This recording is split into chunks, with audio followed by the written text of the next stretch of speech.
درود بر شما، وقت شما بخیر باشه هر کجای دنیا که هستید. امیدوارم که در سلامت کامل به سر ببرید. هفتمین روز از حمله اسرائیل به جمهوری اسلامی رو با پوشش زنده خبری از طریق من و تو در خدمت شما خواهیم بود. همچنان گزارش حاکی از اینه که اینترنت در ایران قطع، نت بلاکس گزارش شده دسترسی به اینترنت در ایران بیش از 15 ساعته که به طور سراسری قطع شده. مقام‌های جمهوری اسلامی هم با ادعای سوء استفاده اسرائیل از شبکه اینترنت برای مقاصد نظامی این محدودیت گسترده را اعمال کردن. این قطعی در شرایط حساس کنونی دسترسی شهروندان رو به اطلاعات با اختلال جدی مواجه کرده. از طرف دیگه تماس با ایران مشکل شده. برای بسیاری از هموطنانی که در خارج از کشور زندگی میکنن اطلاع گرفتن از وضعیت خانواده هاشون دشوار شده. تقریبا 24 ساعته که کسی نتونسته با داخل کشور تماس بگیره. اما در بین همه این اختلال های اینترنتی خبرهایی که از داخل کشور میرسه اینه که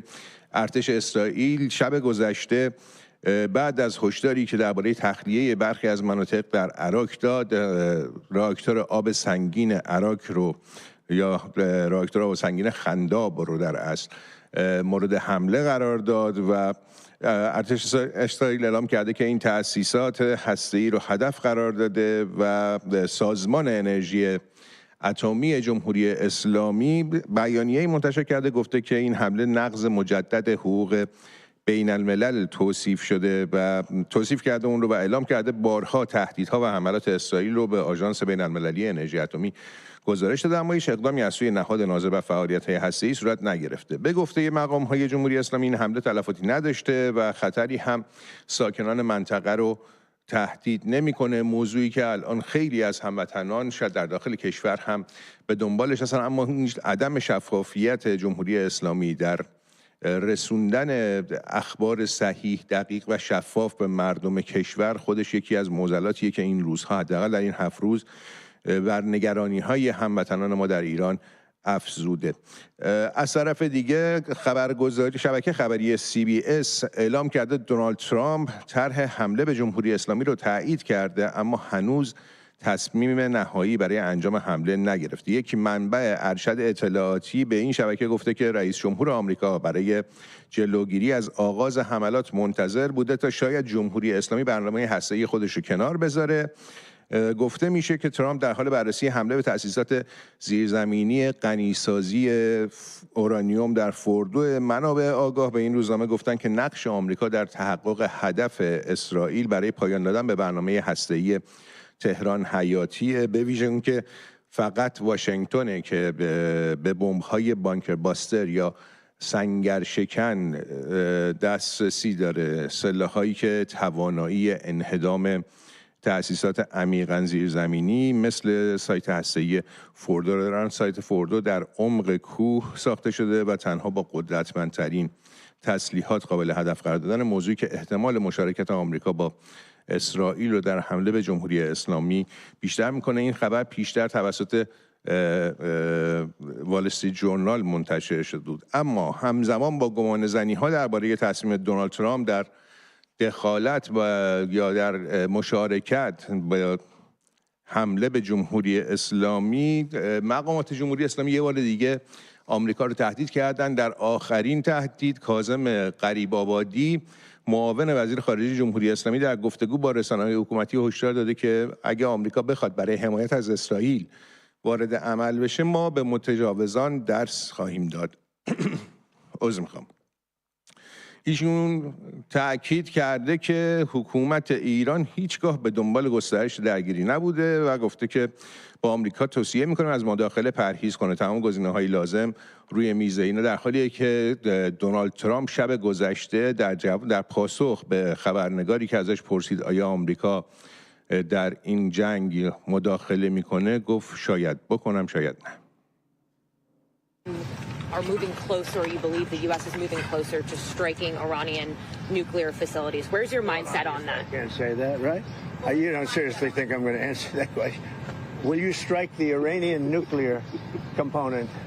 And what time exactly, sir? Sir, would you strike it would you please inform us so we can be there and watch? I mean, you don't know that I'm going to even do it. You don't know. I may do it. I may not do it. I mean, nobody knows what I'm going to do. I can tell you this, that Iran's got a lot of trouble, and they want to negotiate. And I said, why didn't you negotiate with me before? All this death and destruction. Why didn't you negotiate? I said to the people, why didn't you negotiate with me 2 weeks ago? You could have done fine. You would have had a country. It's very sad to watch this. I mean, I've never seen anything like it. It's so, you know, everyone thought it was going to be the reverse. I didn't think so. And I was telling them, you gotta do something. You gotta negotiate. And at the end, last minute, they said, no, we're not going to do that. And they got hit. Remember 60 days? And then came the 60. 61 is going to become a very famous number. That was one hell of a hit, that first hit. That was one hell of a hit. Not sustainable, to be honest. That's where it ended. It ended on the first night, yes. Is it too late, though? Do you think it's too late to now? Really, nothing's too late. The only thing too late is Powell. For 40 years, they've been saying death to America, death to Israel, death to anybody else that they didn't like. They were bullies. They were schoolyard bullies. And now they're not bullies anymore, but we'll see what happens. Look, nothing's finished until it's finished. You know, war is very complex. A lot of bad things can happen. A lot of turns are made. So I don't know. I wouldn't say that we won anything yet. I would say that we sure as hell made a lot of progress. And we'll see. The next week is going to be very big, maybe less than a week, maybe less. But is there anybody here that said it would be okay to have a hostile, very, you know, zealots really, but to have a hostile country have a nuclear weapon that could destroy 25 miles, but much more than that, could destroy other nations just by the breeze blowing the dust. You know, that dust blows to other nations and they get decimated. This is just not a threat you can have. And we've been threatened by Iran for many years. You know, if you go back and look at my history, if you go back 15 years, I was saying we cannot let Iran get a nuclear weapon. I've been saying it for a long time. And I mean it more now than I ever meant. بله، دیروز دونالد ترامپ به دفعات تاکید کرد که جمهوری اسلامی 60 روز فرصت داشته. من 60 روز فرصت دادم و وقتی که روز 61 رسید دیدید که چه اتفاقی افتاد. بارها در صحبت‌هایی که دیروز در چند وقت در اصل میشه گفت در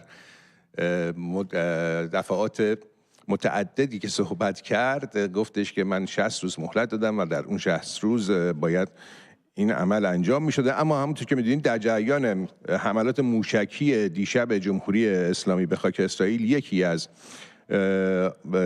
آسمون خراش‌های واقع در مرکز شهر تل‌آویو به شدت آسیب دیده. مقامات محلی گفتن که میزان خسارت احتمالی و وجود تلفات انسانی هست.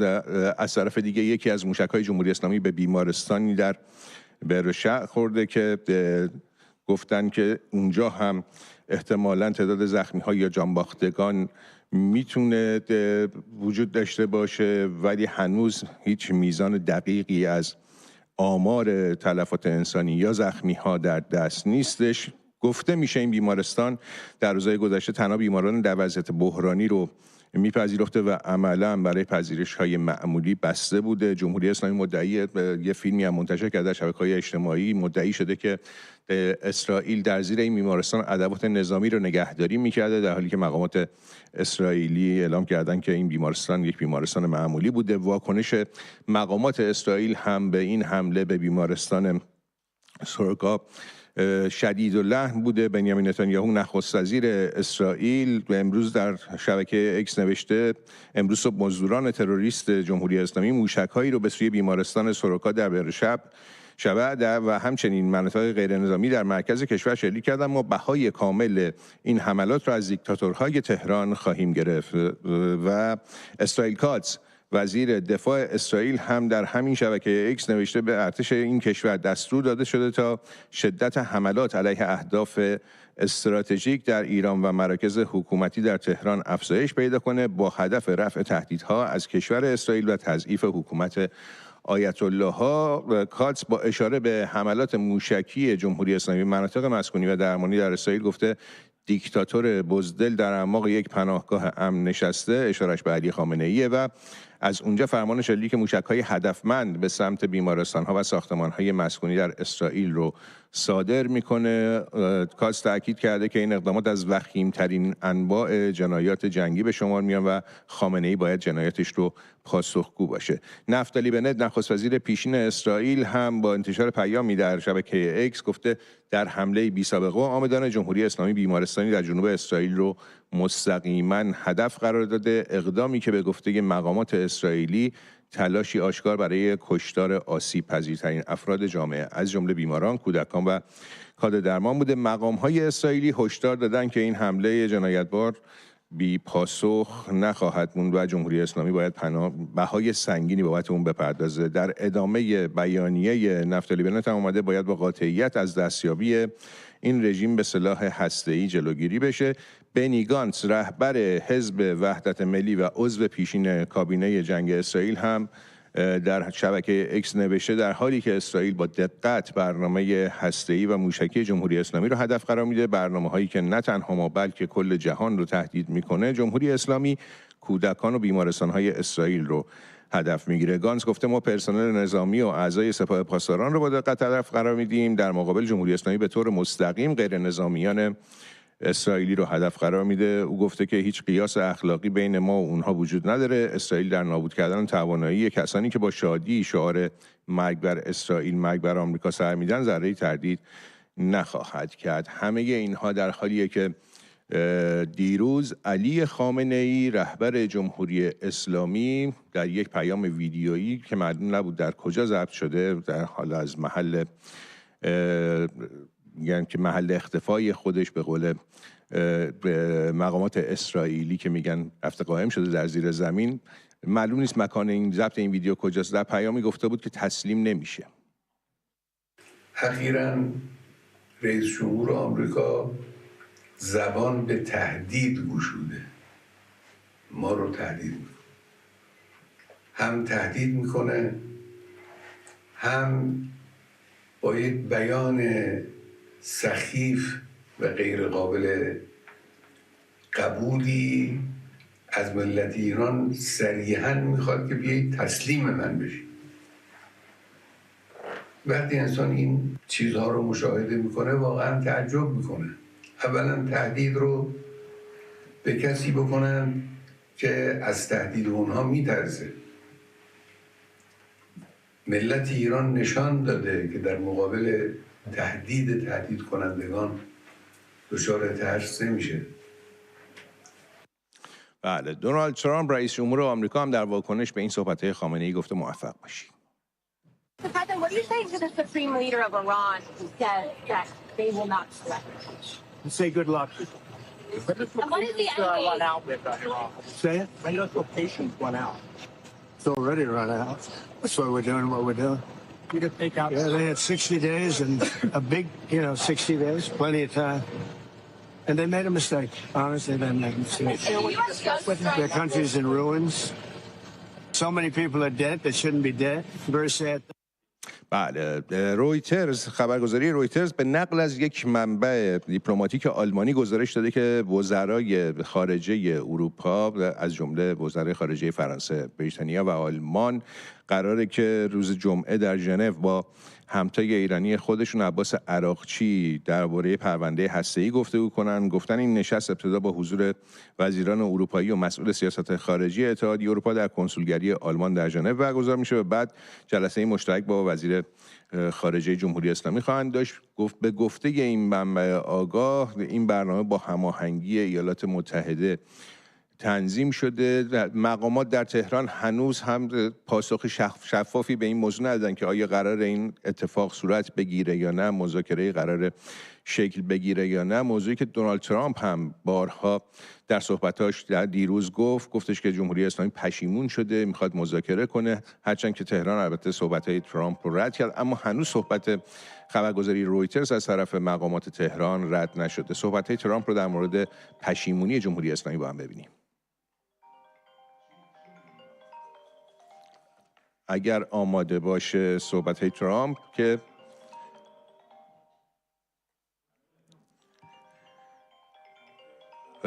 با هم دیگه میتونیم تصاویرش رو ببینیم. او میگه که مقامات جمهوری اسلامی به او گفتن که میخوان به کاخ سفید برن، اما موضوع دیگه خیلی دیر شده. Look, they should have made the deal. I had a great deal for them.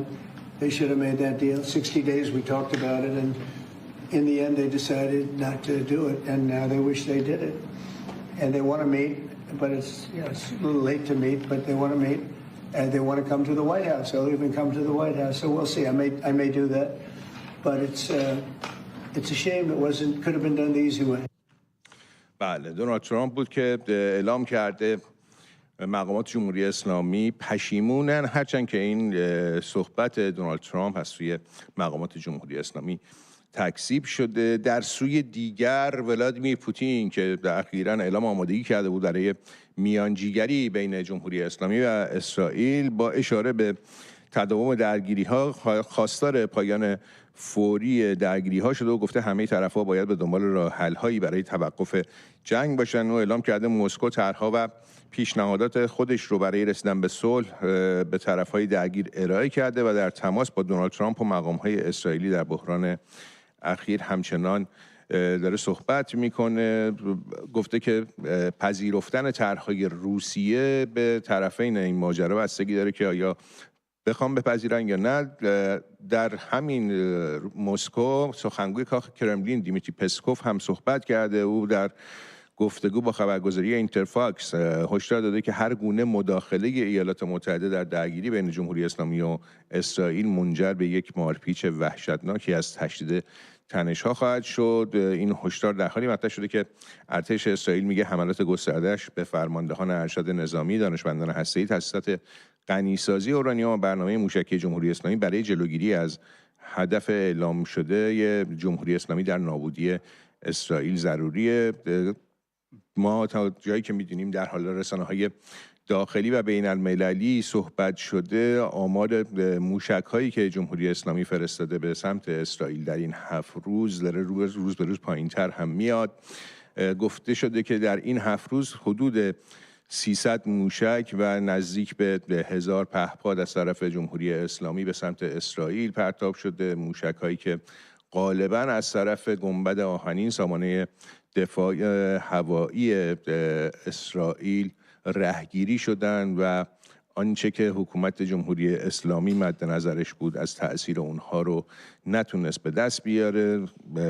چند تایی هم از این موشک‌ها برخورد داشتن با مناطقی از اسرائیل که موجب خسارت‌هایی هم شدن، به خصوص همین موشکی که به بیمارستانی در بئر شبع برخورد کرده و باز آمار دقیقش مشخص نیست. از طرف دیگه ما همچنان نمیدونیم که در ایران چند هموطن ما جانشون رو از دست داده و چند نفر از هموطنانمون زخمی شدن. حکومت به جای اینکه بخواد آمار شفاف و دقیقی از آنچه که خسارت زده شده به کشورمون، به شهرهای مختلفمون ارائه کنه، این روزها در حال پروپاگاندای این موضوع که همه چیز آرومه، همه چیز تحت کنترل. ارتش اسرائیل میگه ما آسمان تهران رو کنترل کامل برش داریم و گزارش‌های شما هم به ما نشون میده که جنگنده‌های اسرائیلی خیلی راحت دارن بر فراز آسمان تهران پرواز میکنن، هدف‌های مورد نظرشون رو هدف قرار میدن. اما صدا و سیمای جمهوری اسلامی و مقامات جمهوری اسلامی منکر اینا هستند. در رسانه‌ها، در کانال‌های خبری تلگرامی جمهوری اسلامی هم که اصلا اسرائیل شکست خورده است. با هم یک گزارشی ببینیم در خصوص پروپاگاندای جمهوری اسلامی در مورد حملات اسرائیل به جمهوری اسلامی و بالعکس. صنایع دفاع لویزون رو زدن. در حالی که تنش نظامی میان جمهوری اسلامی و اسرائیل وارد مرحله تازه‌ای شده، روایت رسمی در رسانه‌های حکومتی بیشتر صرف بزرگنمایی حملات موشکی حکومت به اسرائیل است.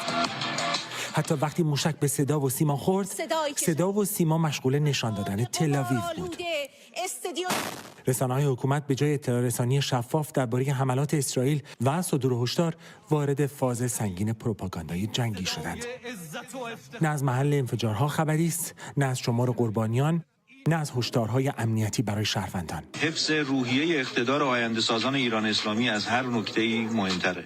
طی 2 روز گذشته اینترنت در بسیاری از مناطق ایران با اختلال‌های گسترده همراه بوده. هرچند هنوز ارتباطات به طور کامل قطع نشده، اما اگر چنین شود عملاً راه انتقال اطلاعات از داخل به خارج کاملاً مسدود می شود و در نتیجه شهروندان ممکن است از اخبار حیاتی مانند هشدارهای حمله به مناطق مسکونی بی اطلاع بمانند. حمله هوایی انجام خواهد شد. در دوران جنگ ایران و عراق هنگام حملات هوایی پخش برنامه‌های تلویزیونی و رادیویی قطع می‌شد و صدای آژیر خطر همزمان از تلویزیون و سطح شهر پخش می‌شد. سیستمی که در دوران پهلوی برای اطلاع رسانی عمومی در شرایط اضطراری بنا شده بود با اتکا به سیستم راداری و ضد هوایی. چهارشنبه 28 اما امروز نه از آن آژیر خبری است، نه از پناهگاهی برای مردم. تنها چیزی که باقی مانده بیخبری و اضطرابی است که هر لحظه در دل شهرها میپیچد. اسرائیل اومد داخل ایران، همه کارش انجام داد، رفت، اینا تازه یادشون بود ایسپازی بزنن.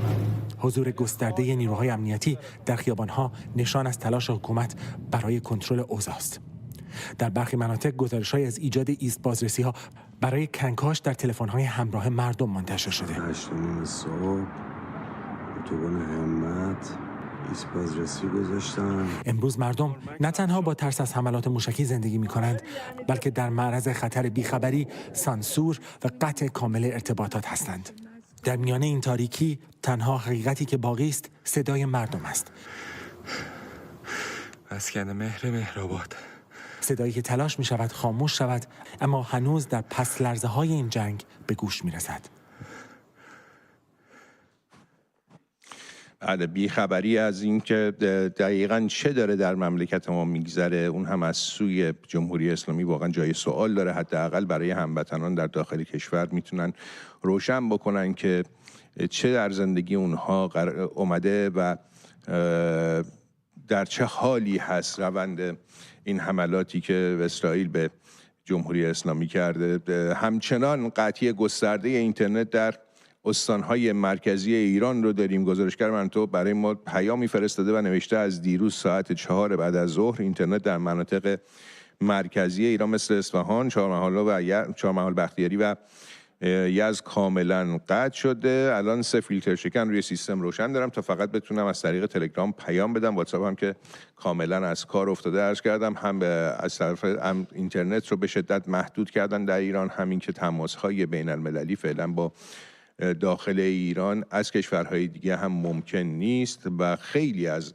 هموطنانی که در خارج از کشور سکونت دارن و اقامت دارن نگران از وضعیت خانواده هاشون هستن. نتونستن در طول این 24 ساعت گذشته با خانواده هاشون تماس بگیرن، موضوعی که نگرانی هموطنانمون رو در جای دنیا داره بیشتر و بیشتر میکنه. اما آژانس بین‌المللی انرژی اتمی اعلام کرده که اطلاعاتی در اختیار داره مبنی بر اینکه راکتور تحقیقاتی آب سنگین خنداب یا همون عراق مورد اصابت قرار گرفته. در این بیانیه اومده این راکتور هنوز عملیاتی نشده بود و هیچ ماده هسته‌ای در اون وجود نداشته. به همین دلیل آژانس تاکید کرده که این حمله هیچ گونه اثر رادیولوژیکی به جا نخواهد گذاشت. در این حال آژانس بین‌المللی انرژی اتمی اعلام کرده که در حال حاضر هیچ اطلاعاتی در اختیار نداره که نشون بده تأسیسات تولید آب سنگین خنداب هم هدف حمله قرار گرفته باشه. ولی خب این خبر حداقل خوبی هستش که مواد رادیواکتیو در اونجا نبوده و میتونه از نظر رادیولوژیکی هیچ خطری برای هموطنانمون نداشته باشه. یک بار دیگه هم عرض کنم که در آخرین گمان زنی ها شبکه خبری CBS گفته دونالد ترامپ طرح حمله به جمهوری اسلامی رو تایید کرده، اما هنوز تصمیم نهایی برای انجام حمله نگرفته. یک منبع ارشد اطلاعاتی به این شبکه گفته که رئیس جمهور آمریکا برای جلوگیری از آغاز حملات منتظر بوده تا شاید جمهوری اسلامی برنامه هسته‌ای خودش رو کنار بذاره. گفته میشه که ترامپ در حال بررسی حمله به تأسیسات زیرزمینی غنیسازی اورانیوم در فوردو. علتش هم اینه که اسرائیل به تنهایی نمیتونه این کارو بکنه و تنها آمریکا هست که بمب‌های سنگرشکنی داره که میتونن به این تأسیسات آسیب بزنن.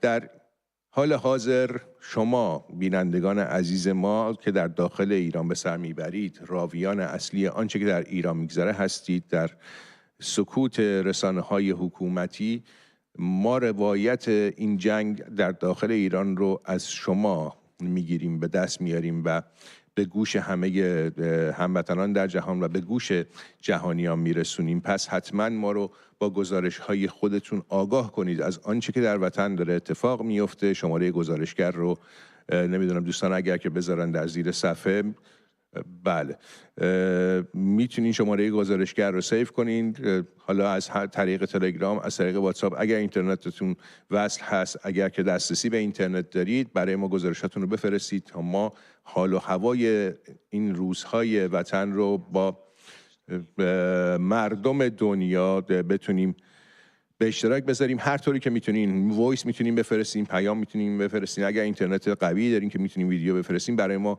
بفرستیم و نگذاریم که این روایت به دست پروپاگاندای جمهوری اسلامی بیفته. ممنون از شما که با من همراه بودین. در ادامه امید عزیز و تینا قاضی مراد نازنین همراه شما خواهم بود. رسانه واقعی شما هستید و گزارشگر اولین و تنها پلتفرم مردمی برای انتشار ویدیوهای شما. برای ارسال ویدیو به واتساپ یا تلگرام گزارشگر همین حالا این QR کد رو اسکن کنید.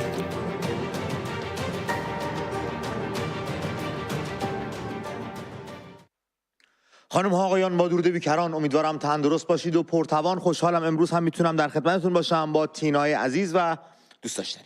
بله، درود به شما، درود به همه همیهنانی که در این شرایط و در این روزها ما رو از منازلتون در ایران تماشا میکنید و همه عزیزان و ایرانیانی که در خارج از ایران از طریق کانال یوتیوبی من و تو ما رو دنبال میکنن. ما همراه و همدل با شما هستیم. همطور که همکارم علی پیرهادی گفت، به دلیل اینکه ارتباطات قطع شده، نگرانی ها هم در این شرایط تشدید شده. حالا من ارتباط اینترنتی رو میفهمم، الان اون چیزی که برام تازگی داره قطع تلفن‌های ثابت هستش. بله. که امکان تماس رو بسیار مشکل کرده، به خصوص برای همیهنانمون خارج از ایران که سعی میکنن، حتی خود من سعی میکنن که با خانواده هاشون تماس بگیرن. این ارتباط طی 24 ساعت گذشته کاملا قطع شده. شماره گیری که میکنی به صورت مستقیم میگه شماره‌ای که گرفتی اشتباهه، یعنی نشون میده که از مرکز قطعه شماره رو بستن. و من تلاش کردم امروز به سفارت جنایتکار جمهوری اسلامی در لندن زنگ بزنم که ببینم قضیه چقدر. وبسایتشون که بالا نمیاد، میگه داره به روزرسانی میشه، حالا وایسید ما به روزرسانی بکنیم.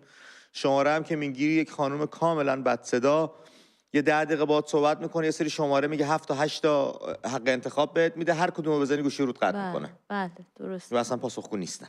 بنابراین ما نمیدونیم چه اتفاقی داره میفته. اگر دوستانی که خارج از کشور هستن به هر گونه‌ای تونستن ارتباطی با درون برقرار بکنن، خواهش میکنم رو خط برنامه بیان به ما بگن، آگاهی بدن، همین که ببینیم چه داده هایی به دستشون رسیده، همین که ببینیم این راه ارتباطی چگونه برقرار شده که دیگر دوستان هم بتونن شانسشون رو امتحان بکنن. شماره‌ای که امروز دوستان من و همکارانم برای شما در نظر گرفتن تا پل ارتباطی میونه باشه و شما را از آنچه که هستید به ما نزدیکتر بکنه، 2044 330 78 90 821 هستش.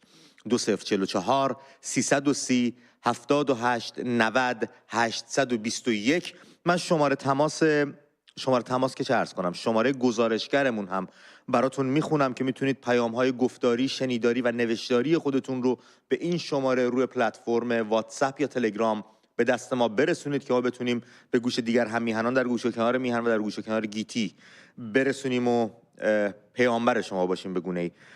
2044 759 089 99 99 زیرنویس هم شده براتون. اون QR کد هم اگر اسکن بکنید میتونید اطلاعات گزارشگر ما رو داشته باشید و گزارشتون رو به دست ما برسونید. تا تماس وصل بشه، تینا من دوست دارم به چند تا نکته اشاره بکنم. دیروز تو برنامه بچه‌ها تماس گرفتن، از گردهمایی گوناگون در اروپا صحبت کردن و من خیلی دوست دارم راجبش صحبت بکنم و بگم به بچه‌ها قضیه از چه قراره. شنبه ساعت 1 برن سوئیس برابر سفارت جنایتکار اسلامی. امروز در برلین از ساعت 13 1-2 ساعت دیگه در برلین هم میهنان گرد همایی گذاشتن. روز آدینه جمعه در وین پایتخت اتریش برابر سفارت جنایتکار اسلامی گرد همایی گذاشتن. شنبه در شهر کلن آلمان رودلوف پلاتس ساعت 14:30 گرد همایی ایرانیان رو داریم و در و شنبه در بلژیک بروکسل ساعت 14 روبروی سفارت جنایتکاری گرد همایی هستش. بچهای تورنتوی گرد همایی گذاشتن که اگر اخبار تکمیلیش رو به دست من برسونن من حتما اعلام خواهم کرد. و یه گرد همایی دیگه هم بود که دوستان برای من فرستاده بودن که اونم الان خدمتتون اعلام میکنم که اگر پیداش بکنم که سریعا این کار رو انجام میدم. اگر اندکی صبر کنید که سحر نزدیک است من خدمتتون میرسم. بله اینجا هستش. دوستانمون در برلین 19 جون که همین امروز هستش از ساعت 13 بله خدمتتون عرض کردم توی اوشوارتیکس آرمت نمیتونم بخونم آدرسش، ولی خب در برلین ساعت 13 تا 17:30 گرد همایی گذاشتن. همیهنا میتونن به این گرد همایی بپیوندن. و اگر دوستان دیگه در شهرهای گوناگون جهان گرد همایی دارن برابر سفارت جنایتکار اسلامی در رابطه با اعتراض به درگیر کردن کشورمون به یک جنگ ناخواسته و تحمیل خسارات به هممیهن و کشور عزیزمون، میتونن به ما اطلاع رسانی کنن که ما بگیم دوستان در جریان باشن و بتونن شرکت کنن. و اما تینای عزیز بله. 2 تا نکته بگم. یکی این که رحیم پور ازقدی یا ازقدی، اصلا نمیدونم فامیلیش چطور، به ازقدی در برنامه شبکه گفته سردار سلامی که اصلا سرطان داشت و به زودی قرار بود بمیره، خوب شد شهید شد. واقعا به جان خودم مسخره بازی شده. یعنی واکنش اینها تبدیل اصلا همیشه همه چیزش مسخره بوده، داره مسخره تر و مسخره تر و مسخره. یعنی الان عمود خیمرم اگه بزنن میاد میگه خب اونم که پروستات داشت خوب شد زودتر زدن شهید شد. الان همه برای اینکه خودشون رو با صلابت جلوه بدن دارن بقیه رو خراب میکنن، به فنا میدن بره. به هر روی یه تماس از ترکیه داریم. میلاد بهمون زنگ زده. بله تینا بله نکاتت هم بعدن حتما. میلاد عزیز درود بر تو، رو خط برنامه هستیم. سلام، امیدوارم خوب باشین. به روی ماهت سپاس. من میلاد توی کامیونیتی هستم. به به میلاد درود میلاد جان، خوشحال صداتو میشنویم. عزیز مرسی. بله باش. من در تو با چند موضوع می‌خواستم صحبت بکنم. سعی می‌کنم صحبتامو خیلی سریع جمع‌بندی بکنم و فکر می‌کنم الان خیلی نیاز ما در رابطه با این صحبت بکنم. یه مسئله‌ای که خیلی منو حالا داره آزار میده توی این وضعیتی که الان هستیم اینه که ما با پدیده‌ای طرفیم که دوستانی که چپ جهان وطنی بودن در واقع طی سال‌ها پروموت این ایده رو می‌کردن الان طی قالب در واقع ایده ملی‌گرایی خودشون دارن پرزنت می‌کنن و این یکی از ابزورترین اتفاقایی که من در تو زندگیم دارم می‌بینم. یعنی مثلا ایده‌ای که اصلا ماهیت بنیادیش بر اساس یک موضوع دیگه‌ایه الان داره میاد خودش رو در جایی در واقع پنهان میکنه و در واقع مردم اینو برای من حیرت آوره که یه سری از مردم قاطی این بازی شدن و اینو متوجه نمیشن.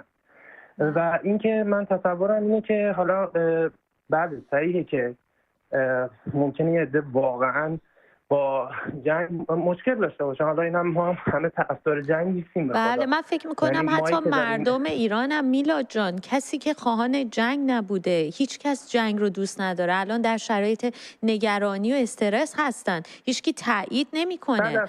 اما مسئله اینه که بفهم. بله بفهم. نه میگم اما مسئله چیز دیگریه. مسئله اینه که جمهوری اسلامی ما رو ایران رو به اینجا کشونده. اینم برآیند همون فاجعه 57 هست و نه تنها ایران رو به اینجا کشونده بلکه مردم رو بی‌پناه و بی‌دفاع و ایران رو هم بی‌پناه و بی‌دفاع گذاشته. و این کسانی که شما بهشون اشاره کردید میدونید مشکلشون کجاست؟ مشکلشون اینه که اتفاقا خشمشون رو به جای عامل این وضعیت، به جای اینکه به سمت جمهوری اسلامی که عامل این وضعیت هست ببرن، اینجاست که شما میتونید گیرشون بدازید، به سمت اسرائیل میبرن. بله خب دلیلش هم خیلی بنیادیه. یعنی حالا دوستانی که حالا احتمالاً من تصورم اینه همه مردم شاید از پیدایش این مدل تفکرها در واقع حالا آگاه نیستن و ممکنه در واقع روند سیر اینا رو توی طول تاریخ دنبال نکرده باشن، ولی حالا ما به صورت خلاصه سعی می‌کنم اینو یه اشاره بهش بکنم. ببینید هر آن چیزی که در واقع از سمت حالا به گفته اونا امپریالیست در واقع داره پروموت میشه و در واقع انجام میشه، از دید اینا بده. از دید اینا هر عملی که اسرائیل انجام میده بده. حالا اگر این ور شما مثلا چه میدونم شیطان هم بود که در واقع توی کشور ایران داشت حکومت میکرد، از دید اینا ما باید برسیم پشت شیطان که در مقابله با دقیقاً با اسرائیل مبارزه بکنه و یا امریکا. و خیلی جالبه برای من، یعنی این گروه از دوستانی که در واقع این مدل ایده رو در واقع سالها دارن بابتش میجنگن، در واقع تبیینش میکنن، خیلی جالبه که برکات دنیای سرمایه‌داری این کار میکنن، یعنی رو گوشی آیفونشون میرن اینا رو میلاد کفش نایکی مثلا باشه. یه نکته دیگر هم توجه بکنیم بهش، همین جهان وطنی‌ها و چپایی که داری میگی برای 50 سی سی آمونیاک جمع شدن سر قبر رفیقشون از گوشه و کنار با پرچم و کلاه و اون ریختن مسخره نسبت خود. الان برای این جنگ یک گرده همایی نذاشتن، یک بار دور هم جمع نشن بگن آقا کشور ما چرا درگیر جنگه. بله دقیقاً. البته من خبر شدم روزهای گذشته که توی آلمان یه دونه چیز کرده بودن که حالا ویدیوهاش در اومد، یه دو سه جای دیگه هم مثل که فراخوان، لندن مثل که فراخوان بیشتر طرفداری از فلسطین می‌کردن با اون پرچم‌ها و شبکی‌ها و اینا، اصلا ربطی به ایران نداشت. مثلا جنگ توی ایران دقیقاً جنگ توی ایران بعد پرچم فلسطین مثلا همینقدر خار، همینقدر خفیف، همینقدر نفهم. آره و شما مردم من فکر می‌کنم کوریلیشن، حالا ارتباط بین اینا رو میتونیم برقرار کنیم، خیلی کار پیچیده‌ای نیست. آقا توی تهران اینا میان در واقع بعد از روز اولی که این عملیات در واقع شکل گرفت و در واقع اون سران سپاه مردن و به هلاکت در واقع رسیدن، ما دیدیم که توی تهران اومدن در مقابله با بازخورد ایران اومدن یه سری گروه اومدن خودجوش، البته میدونیم که اینا همه خودجوشن. بله. خودجوش اومدن توی خیابون توی میدون فلسطین در واقع پرچم گرفتن دستشون. پرچمشون یه عده پرچم حزب الله بود. خب شما آیا فکر نمی‌کنید دوستانی که میان این چیزا رو پست استوری و اینا می‌کنین و ما انگ وطن فروشی می‌زنید، آیا فکر نمی‌کنید که همین یه نمونه کافیه که گزارهای شما رو بی‌اعتبار بکنه؟ بله. همین یه نمونه، اصلا دیگه من هیچ چیز دیگه نمی‌خوام. و اصلا میلاد این پرچم حزب الله رو که میگیرن دستشون از بالا ممکنه فکر کنن قرارگاه حزب الله ها. حالا خودتون میدونید. یه طرفی هم جالبه که خود حزب الله هم حتی در این شرایط جرئت نکرده که واکنشی نشون بده. من دیدم یه پیامی رو بعد از مثلا 6 روز 5-6 روز یه پیامی منتشر کردن، اما حتی اونها هم جرئت نمیکنن در این شرایط که اینها الان میرن به حمایت از حزب الله در شرایطی که خودشون ایران رو به این وضعیت کشوندن تجمع رو. یه سری هم دیدم ماشین و وانت بودن که تمام این پرچمای حزب الله پشتشون بود با جمهوری اسلامی توی خیابان‌های ایران میرفتن. دیگه کشور رو اشغال کردن دیگه، قربونت برم. کشور در اشغال این نیروی پلیده و باید آزاد بشه. در تورنتو بچه‌ها مرجان برامون نوشته در تورنتو گرده همایی دارن، هم امروز از ساعت 7 تا 8:30 و هم شنبه 21 از ساعت 7 تا 9 در محلی به نام میل لاستمن اسکوئر، اگه درست بیان کرده باشم، تا ببینیم چی میشه. نسترن از استرالیا به همون زنگ زده. نسترن درود بر تو، رو خط برنامه هستی. بر شما. بریو ماهت خانم. درود به شما. قربونتون بشم جفتتون. لطفا یه چیزی میخواستم من اولا که از شما دو تا عزیز عذرخواهی میکنم به خاطر کسایی که ارزشی هم به قول خودشون ارزشی هستن که زنگ میزنن و شما رو ناراحت میکنن، مخصوصا تینا جون. نسترن جون به خاطر وجود اونا پدر مادراشون باید معذرت خواهی کنن که اینا رو تحویل جامعه دادن، شما چرا؟ زنده باشه. و هم که اون ارزشی که زنگ زد که به شما توهین کرد، خواستم ازش عذرخواهی کنم. منم خانواده‌ام پدر مادرم ایران هستن، قلبم داره میتپه، انقدر ناخونامو خوردم که رسیدم به پوست ناخونم دیگه. ولی فدای یه تار موی یه خاک کوچیک ایران. خواستم بگم که بهترین چیزی که ما اینجا میتونیم انجام، این خانواده‌های جاویدنما، کامیلا سجادیان، مادر محمد حسن ترکمان، خونه‌اش رو تو شاهینشهر باز گذاشته، گفته که هر کی دلش خواست بیاد. هر دقیقه به دقیقه داره برای همه تو اینستاگرام وایس میذاره و همه رو تشویق میکنه که وایسیم. واقعا درود بهشون، واقعا درود. تینای عزیزم دختر بانوی ایرانی قهرمان که توی واقعا دوست دارم. من قبلا هم بهت مسیج دادم، جوابمو دادی، سلام منو به شهزاده رسوندی. نیکی هستم، اگه یادتون نیکی هستم، گفتم به شهزاده سلام منو برسونی و بگید رو ببخشه. شاید این نفرینی که این خاک ما رو گرفته، این البته میدونم اینا انقدر بزرگوار نفرین نکردن، ولی خب چیزی که ما تو قلبمونه احساس میکنیم هنوز دین داریم به اونا. خب مردم ایران، من با شما هستم، قلبم، روحم، تنم، همه وجودم. منو 5-6 روزه نه خواب داریم نه خوراک. فقط بگم که دوستتون داریم و همگی دوستتون دارم دیگه. خیلی ممنونم. بشم یه چیز دیگه که میخوام بگم، 6 جولای اینجا ایرانیا تو شهر بریزبن استرالیا، ایرانیا، اسرائیلیا و هندیا با هم دیگه تجمع گذاشتن.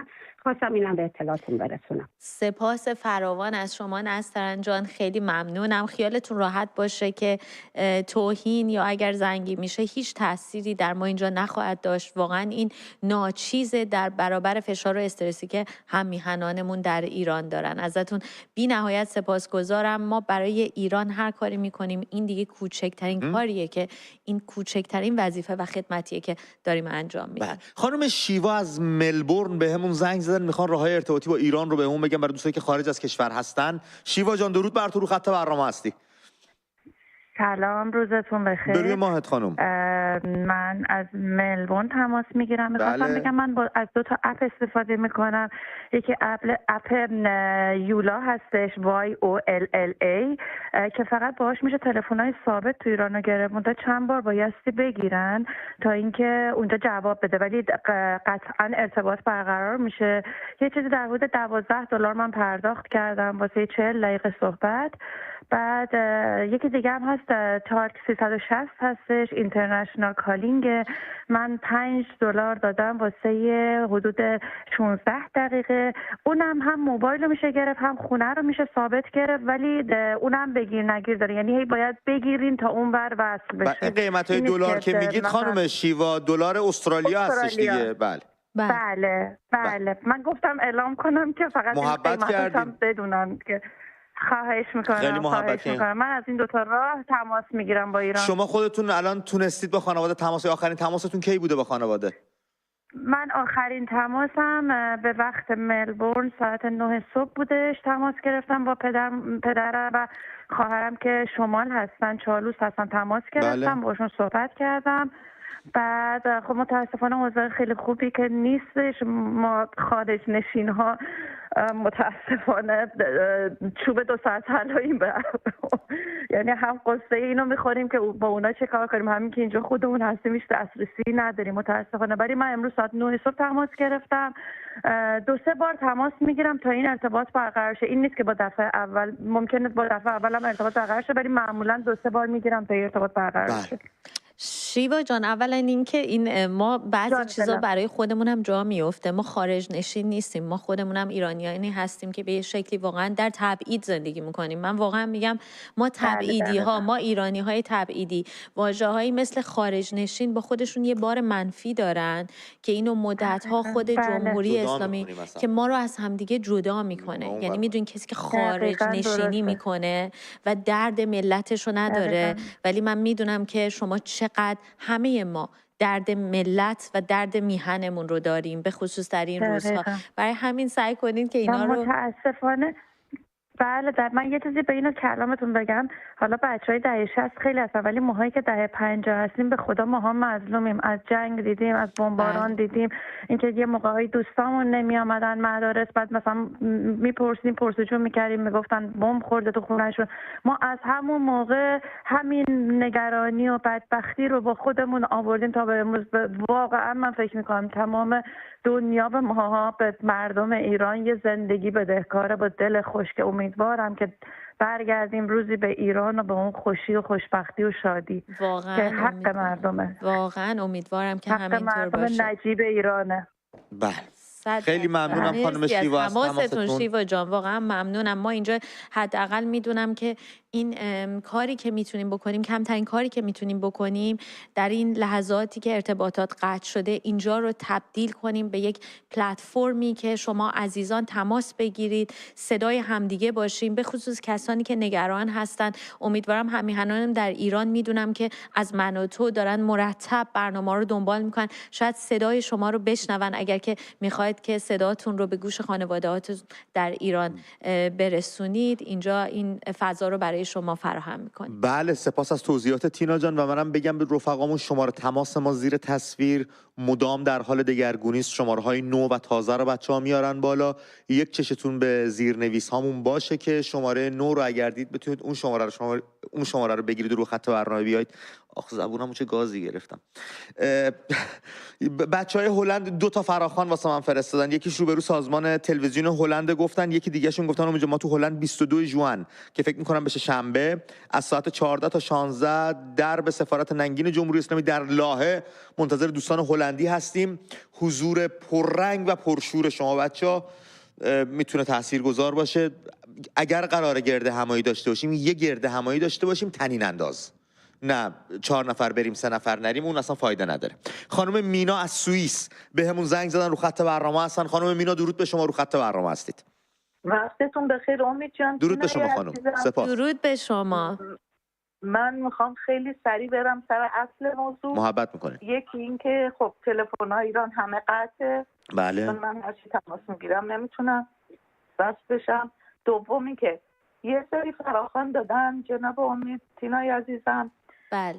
جوانان کمونیست، پیران کمونیست، پیران چریکای فدایی. من صداتون بله ما صداتون رو داریم. ما داریم گوش میکنیم خانم. بله. بعد مجاهدین و جبهه ملی‌ها، پرچم ایرانم پرچم جمهوری اسلامی، ببخشید ایران نه، تو این تصویراشون هست. من فقط یه سوال دارم، اینا تا کی میخوان این دشمنی رو با ایران و با خاندان پهلوی داشته باشن؟ دیگه بس نمیکنید شماها؟ کشور که نابود شد، حالا فقط میگه زیرساخت‌ها. کدوم زیرساخت؟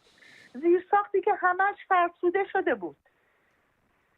خب خانم میسازیمش ولی آیا میخوام بدونم اون جوانای ما رو که اعدام کردن، کشتن تو خیابون، اونا رو میتونیم برگردونیم به خانواده هاشون؟ خانم مینا من فکر کنم که بیشتر اتفاقا اینها دچار یک اضطراب از رفتن جمهوری اسلامی شدن، چون در نهایت شما میدونین که اینا خیلی همپوشانی داره ایدئولوژی هاشون با هم و اتفاقا تفکرشون با ملیگرایی و ملی بودن در تضاده. برای همینه که هر وقت که خطر رو احساس میکنن، سال 57 تونستن در کنار هم قرار بگیرن، با هم دیگه متحد شن.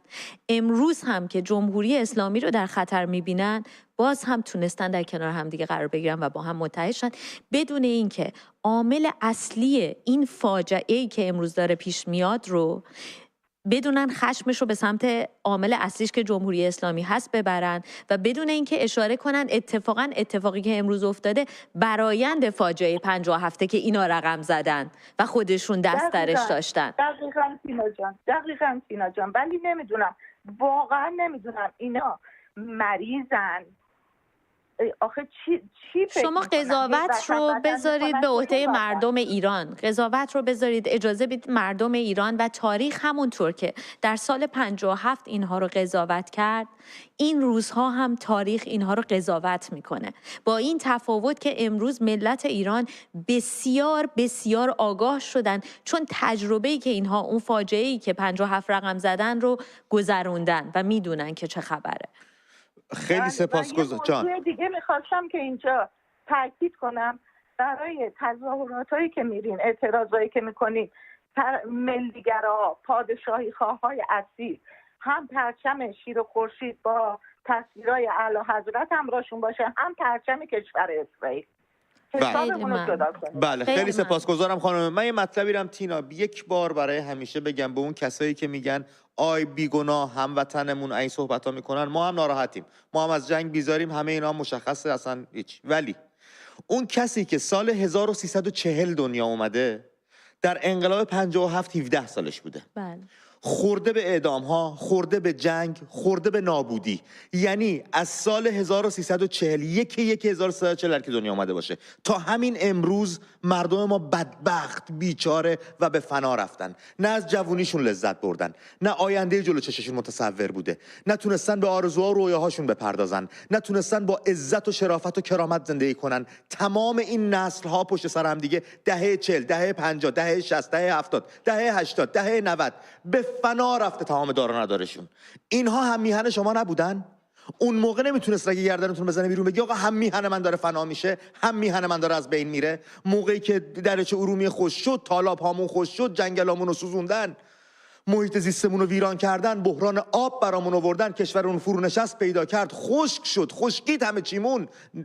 فریاد واوطناتون کجا بود؟ بله، کشاورزان اصفهانی رو با این چی میگن، این پینتبال، این گلوله های پینتبال، بله میزدن. خب کجا بودن؟ کشاورز در خوزستان برای آب فریاد زدن، به سمتشون شلیک شد. من هیچ وقت امید، یکی از صداهایی که توی ذهنم همیشه میمونه صدای اون هموطنیه در خوزستان که میگفت مگه ما چی میخوایم که میزنی؟ نزن، من آب میخوام. بله، اون خانم سالخورده‌ای که صداش میلرزید و فریاد میزد. دقیقاً. خب اینا چه واکنشی نشون دادن؟ کجا بودن؟ این فاجعه هم کی خوشحال از این فاجعه؟ کی خوشحاله که ایران در جنگ قرار گرفته؟ به خدا اگر مردم هم خوشحال باشن، مردم اگر حسی دارن، حس انتقامیه که میکنن از جانیان جمهوری اسلامی. تا پیش از این فاجعه، تا پیش از این که جمهوری اسلامی ما رو وارد این جنگ کنه، این اتفاق بیفته، مردم ما هر روز در شرایط جنگی زندگی میکردن. آبشون قطع بود، برقشون قطع بود، کسب و کارشون مختل شده بود، نمیتونستن، چنان گرانی برگردنشون بود و تورمی برگردنشون بود که نمیتونستن غذای خانواده خودشون رو درست تامین کنن. گوشت نمیتونن بخورن، گوشت قرمز نمیتونن، گوشت سفید نمیتونن، حبوبات دیگه نمیتونن بخورن. خب این اگر شرایط جنگی نیست، هر روز در هر روز ایران پس چی هست؟ من یه وامی بگیرم از گفته های آقای مهدی مطهرنیای عزیز و دوست داشتنی. ایشون میگن تجزیه شدن میهن مگه فقط اینه که بیان یه بخش جغرافیاییشو جدا بکنن؟ اینه که هم میهنای من میلیون از گوشه و کنار کشور از این کشور رفتن و بیرون دارن زندگی میکنن. آیا این تجزیه کشور نیست؟ آیا این تجزیه انسانهای کشور؟ آیا فرار دادن نیروهای انسانی نیست؟ ما چند سال مهاجر، یکی از بزرگترین جامعه‌های مهاجر در خارج از کشور هستیم. 8.5 میلیون ایرانی خارج از کشور داره زندگی میکنه. اینا نتونستن تو کشور خودشون پا بگیرن، نتونستن بمونن. بقیه هم که ما داریم باشون صحبت میکنیم دنبال راه بیرون اومدن هستن. آقا من چطوری میتونم بیام؟ تو رو خدا راهی هستش من بتونم بیام؟ میتونم دانشجویی بیام؟ میتونم فریاد واوطنا، وا هم میهناتون کجا بود اون موقع؟ الان کجاست؟ بعد این ملیگراها خیلی برای من جالبه، همین هایی که دعوت کردن و تشویق کردن به رأی دادن به مسعود پزشکیان.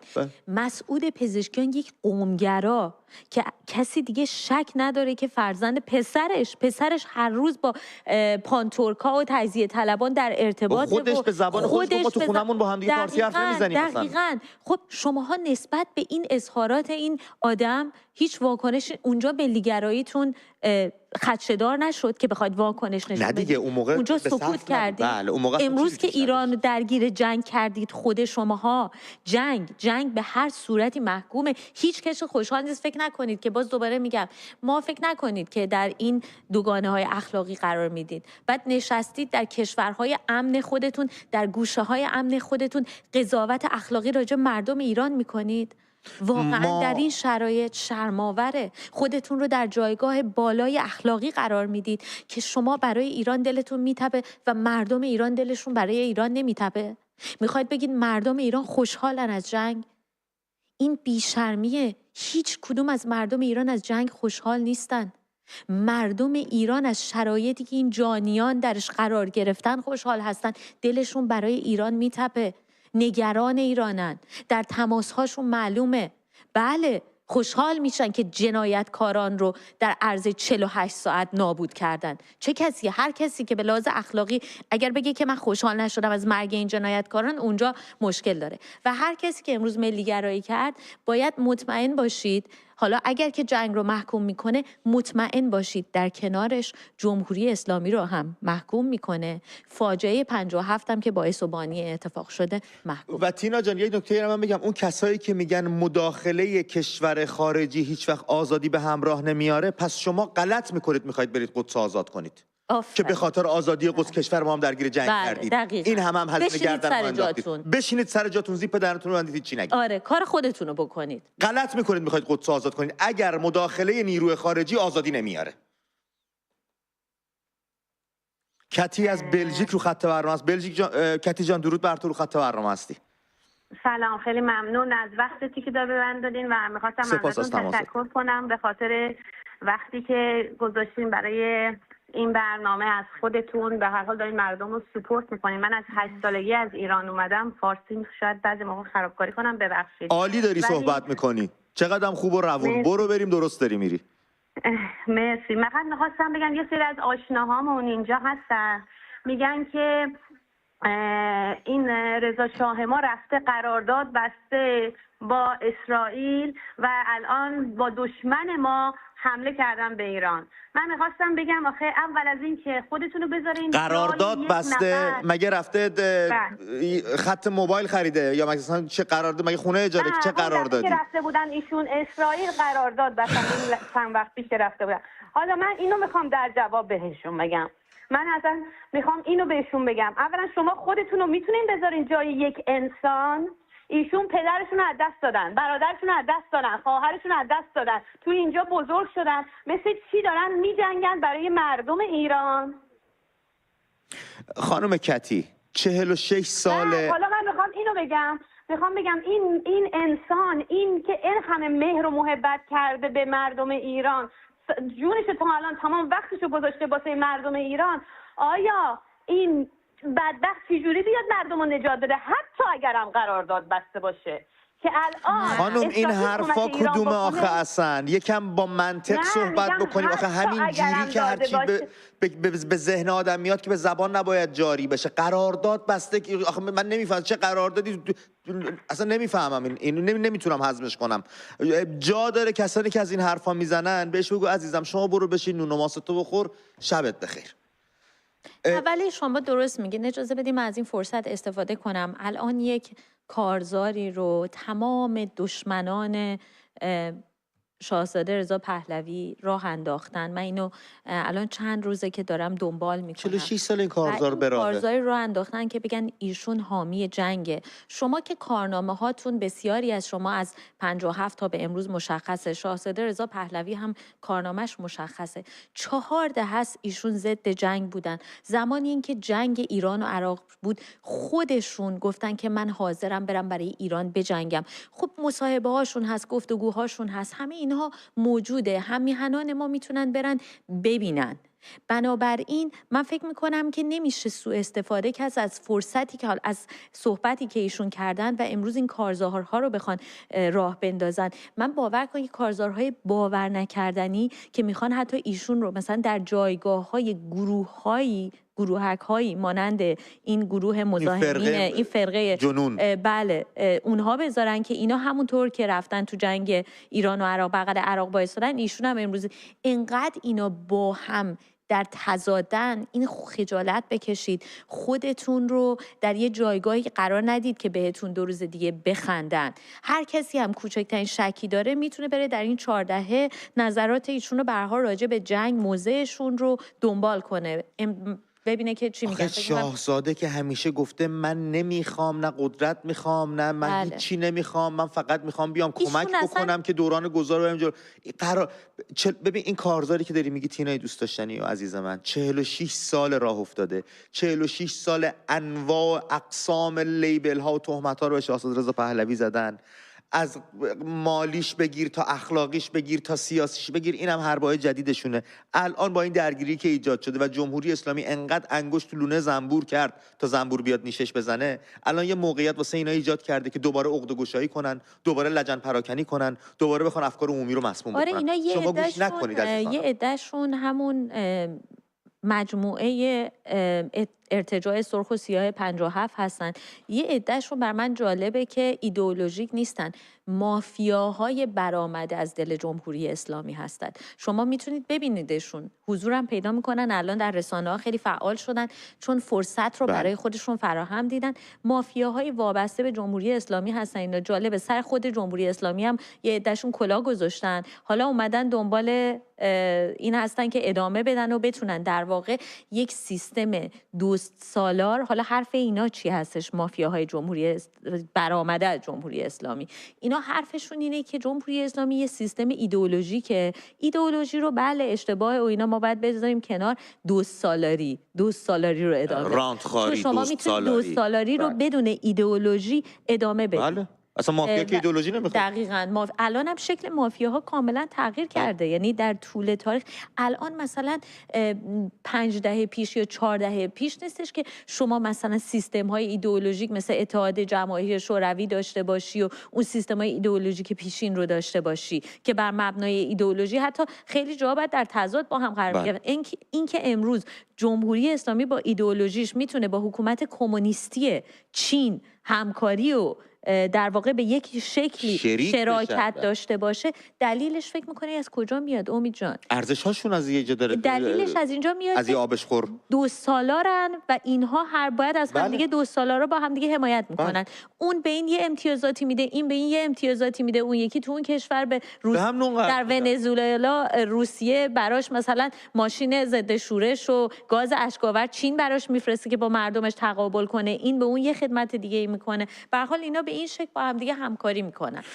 بله، خیلی سپاس از توضیحاتت. من تماسام کلا همش رفت تا وصل بشه. یک فراخوان یکی از رفقا نوشته بود اینجا در نروژ که قرار شنبه ساعت 21 در نروژ اسلو جلوی ایستگاه قطار جمع بشن. محمد از تهران بهمون زنگ زد، تماس از تهران داریم. محمد درود بر تو، رو خط برنامه هستی. سلام جان. بروی ماهت محمد. درود به تو. شما تیم خانم. شما بگید محمد جان. تشکری کنم ازتون که من متولد 71ام. خواستم ازتون تشکر کنم که ما هرچی تو مدرسه در رابطه با تاریخ و اینا خونده بودیم برای اینا بود. ما از اون موقعی فهمیدیم تاریخ ایران چیه که شما تاریخ ایران به ما نشون دادید، به متولدین دهه 70. خیلی ازتون ممنونم. ما از تو ممنونیم که کنار ما هستی و توجه داری به برنامه ما. سپاسگزارم ازت. فقط یه چیزی خواستم بگم، شما زحمت خودتون رو کشیدید. خب قرار نیست هی ما به مردم ایران بگیم این کارو کنید، اون کارو کنید، این کارو کنید، اون کار. بابا بفهمید دیگه. به جای اینکه پشویید افتادید رفتید تو جاده، آخه شما رفتن چه دردی از ما داره دعوا میکنه؟ آخه به جنوب رفتن چه دردی از ما داره دعوا میکنه؟ ما باید بمونیم تو همین تهران. اسرائیل میاد بیانیه میده میگه بابا جون میخوام اینجا رو خالی کنید، مگه اینکه ما به خودمون بیایم تو این کوچه خیابون. مگه اون آبان 98 چی شد؟ همون جمعیت نصفش الان بیایم بیرون با هم دیگه یکی بشیم. اینا رفتن. ما دیگه بدتر از عراق نمیشیم، ما دیگه بدتر از سوریه نمیشیم. اون کشورها نه سر داشتن نه صاحب. ما که خدا یه عمری به رضا پهلوی بده بیاد ایران، ما آرزومون ایران آزاد داشته باشیم. بابا خود همین تینا خانم بیا برنامه گذاشت، 10 نفر آدم آورد اونجا برنامه داشتن واسه اون 90 روز 100 روز گذار از ایران. بی برنامه نیستیم، بی بزرگتر نیستیم. کسی هست که بیاد اینا رو جمع کنه؟ آخه کجا پا میشید میرید میگید نه ما بدتر از عراق میشیم، نه ما بدتر از سوریه میشیم.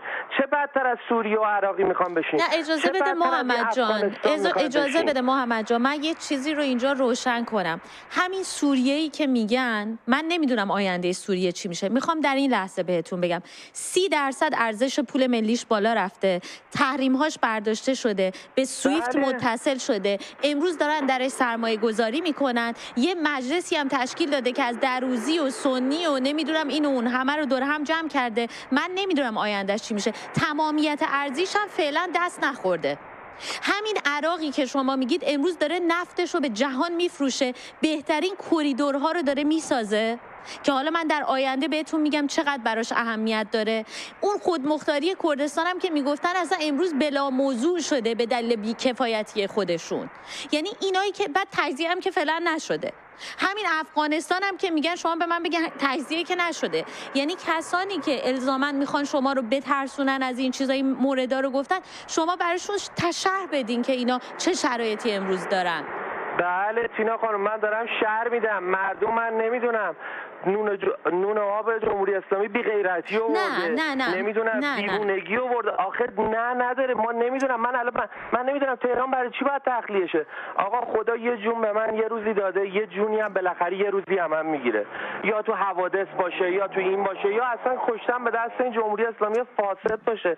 بابا بیایید بیرون، یه جون داریم، بذار تموم شه، بذار این قده کندش راحت شیم. من بچه دارم، حداقل بچه من راحت زندگی کنه. دیگه بالاتر از این من میخوام چیزی. حداقل بچم تو آسایش، امنیت، حداقل اینه که اگه مریض شد یه قطعه استامینوفن بتونم یه جا گیر بیارم بهش بدم. آخه این چه وضعیه؟ محمد جان، مردمی که دارن ترس دارن، اصلا من اینو خدمتتون عرض کنم، خیلی حرفام زیاده ببخشید. قرار نبود مگه برج 4 و 5 شهرک صنعتی‌ها رو برقاشو قطع کنن؟ گفتن آقا برج 4 و 5 برق شهرک صنعتی‌ها قطعه. آقا شما فکر کن برقت قطعه، الان می‌خواستی بیا گیر مالیات بیفتی، گیر این بیفتی، گیر اون بابا بیا تمومش کن دیگه، کارو تموم کرده، چیش مونده دیگه؟ من نمیدونم دیگه، مردم نمیدونم چی میخوان، چه موقعیتی این بهتر میخوان. واقعا خیلی راضی، واقعا با ما 14 میلیون میتونید زندگی کنید، فقط خودتون دارید وقف میدید با شرایط. میگه 14 میلیون میری تو اسنپ، این ور اضافه کاری. بابا بسمونه به خدا، تا کجا میخوایم پیش بریم؟ محمد چی میخواین؟ تو با رفیقا و بچه محلا و آشناهای خودت صحبت میکنید؟ از همفکران خودت کسی دور و برت هست؟ بله هست آقا امید. ما فقط نمیدونم، من این دهه 50 دهه 40 باید چجوری راضی کنم؟ یعنی من دیگه دارم خودمو میزنم اینجا. من شب راه میافتم میرم تو خیابونا تهران، میگم یه شلوغی باشه با مردم همراهی کنم. بابا 2 نفر جمع شید توی میدونا میگیرن آقا اینجا چیکار میکنی؟ هیچ اومدم اینجا منتظرم و فلان، نه را بیا فرو. 4 تا آدم آشغال سپاهی دارن غروب به غروب راه میافتن میرن تهران دنبال با این موتورهای سپاه ویژ. اینا تمومن، اینا خودشون ترسیدن، اینا فقط خودشون موندن. مردم ایران چرا نمیان بیرون؟ من نمیدونم دیگه. یعنی موندن که چرا مردم ایران پا نمیشن؟ کسایی که زنگ میزنن میگن پهلوی، اینا همه جیره خورن، اینا همه جیره خورای این حکومتن که من میشناسم، شما میشناسید، فقط اونجا اعصاب شما رو دارن به هم میریزن. آقا واقعیت‌ها رو من الان بهتون گفتم.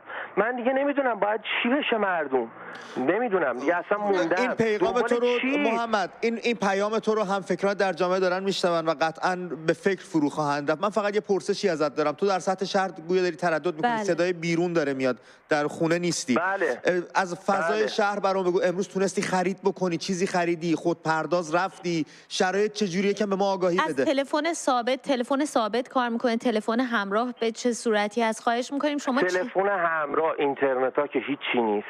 بله. یعنی اینترنت ها به کل قطعه، وی پی ان ها کار نمیکنه. این از تلفن ثابت هم یه جای شهر کار میکنه، 2 جای شهر کار نمیکنه. بانک ها که همه تعطیلن. بله تهران هم آقا 4 تا دونه خورده چیز که بخوای بخوری هست. اونم چرا هست؟ به خاطر اینکه هیچ کس تو تهران نیست. بابا پوشیدید کجا رفتید به خدا؟ به قرآن من بچه تهرانم، مغازم مستاجریه، خونم مستاجریه. الانم که دارم باهات حرف میزنم بستم کارم و 5 میلیونم بیشتر تو حسابم نیست. بابا جون من دیگه باید باید خورده بمیرم تو این شهر تا مردم به فکر باشن. خیلی از این بچه‌ها منم که بچه تهران بودن الان اینجان، چون امید جان جایی ندارن برن. کجا پاشم برم؟ کجا زندگیمو ول کنم برم؟ آقا تو این شرایط اگر بمیرم هم اصلا نمیدونم باید چیکار کنم. بابا خجالت بکشید. محمد با رفتن چی درست شده؟ محمد پدر هستی، پدر جوونی هم هستی، نگران آینده ای؟ بله نگران فقط امید جان من یه امید دارم. جونم. فقط یه امید دارم، حاضرم از جونم بگذرم شاهزاده برگرده. یعنی فقط حاضرم جونمو بدم، حداقل تو این تاریخ یه اسمی هم من برده شه که یه بلند شدم یه پرچمی رو در بردم، که شاهزاده رضا بیاد حداقل واسه نسل‌های بعد من، حداقل واسه بچه من دیگه امید جان نمیدونم باید چجوری به مردم بفهمونیم. ببخشید وقتتون هم گرفتم چون خیلی دلم پر امید. نه خواهش میکنم برادر، ما خیلی لذت بردیم از تماست. من دیگه نمیدونم باید به مردم چه اتفاقی بیفته. بابا جون اومده داره شهرتون رو که میزنه، حداقل داره اون اماکنی رو میزنه که با ایناه، داره نیرو انتظامی رو میزنه، داره سپاه رو میزنه.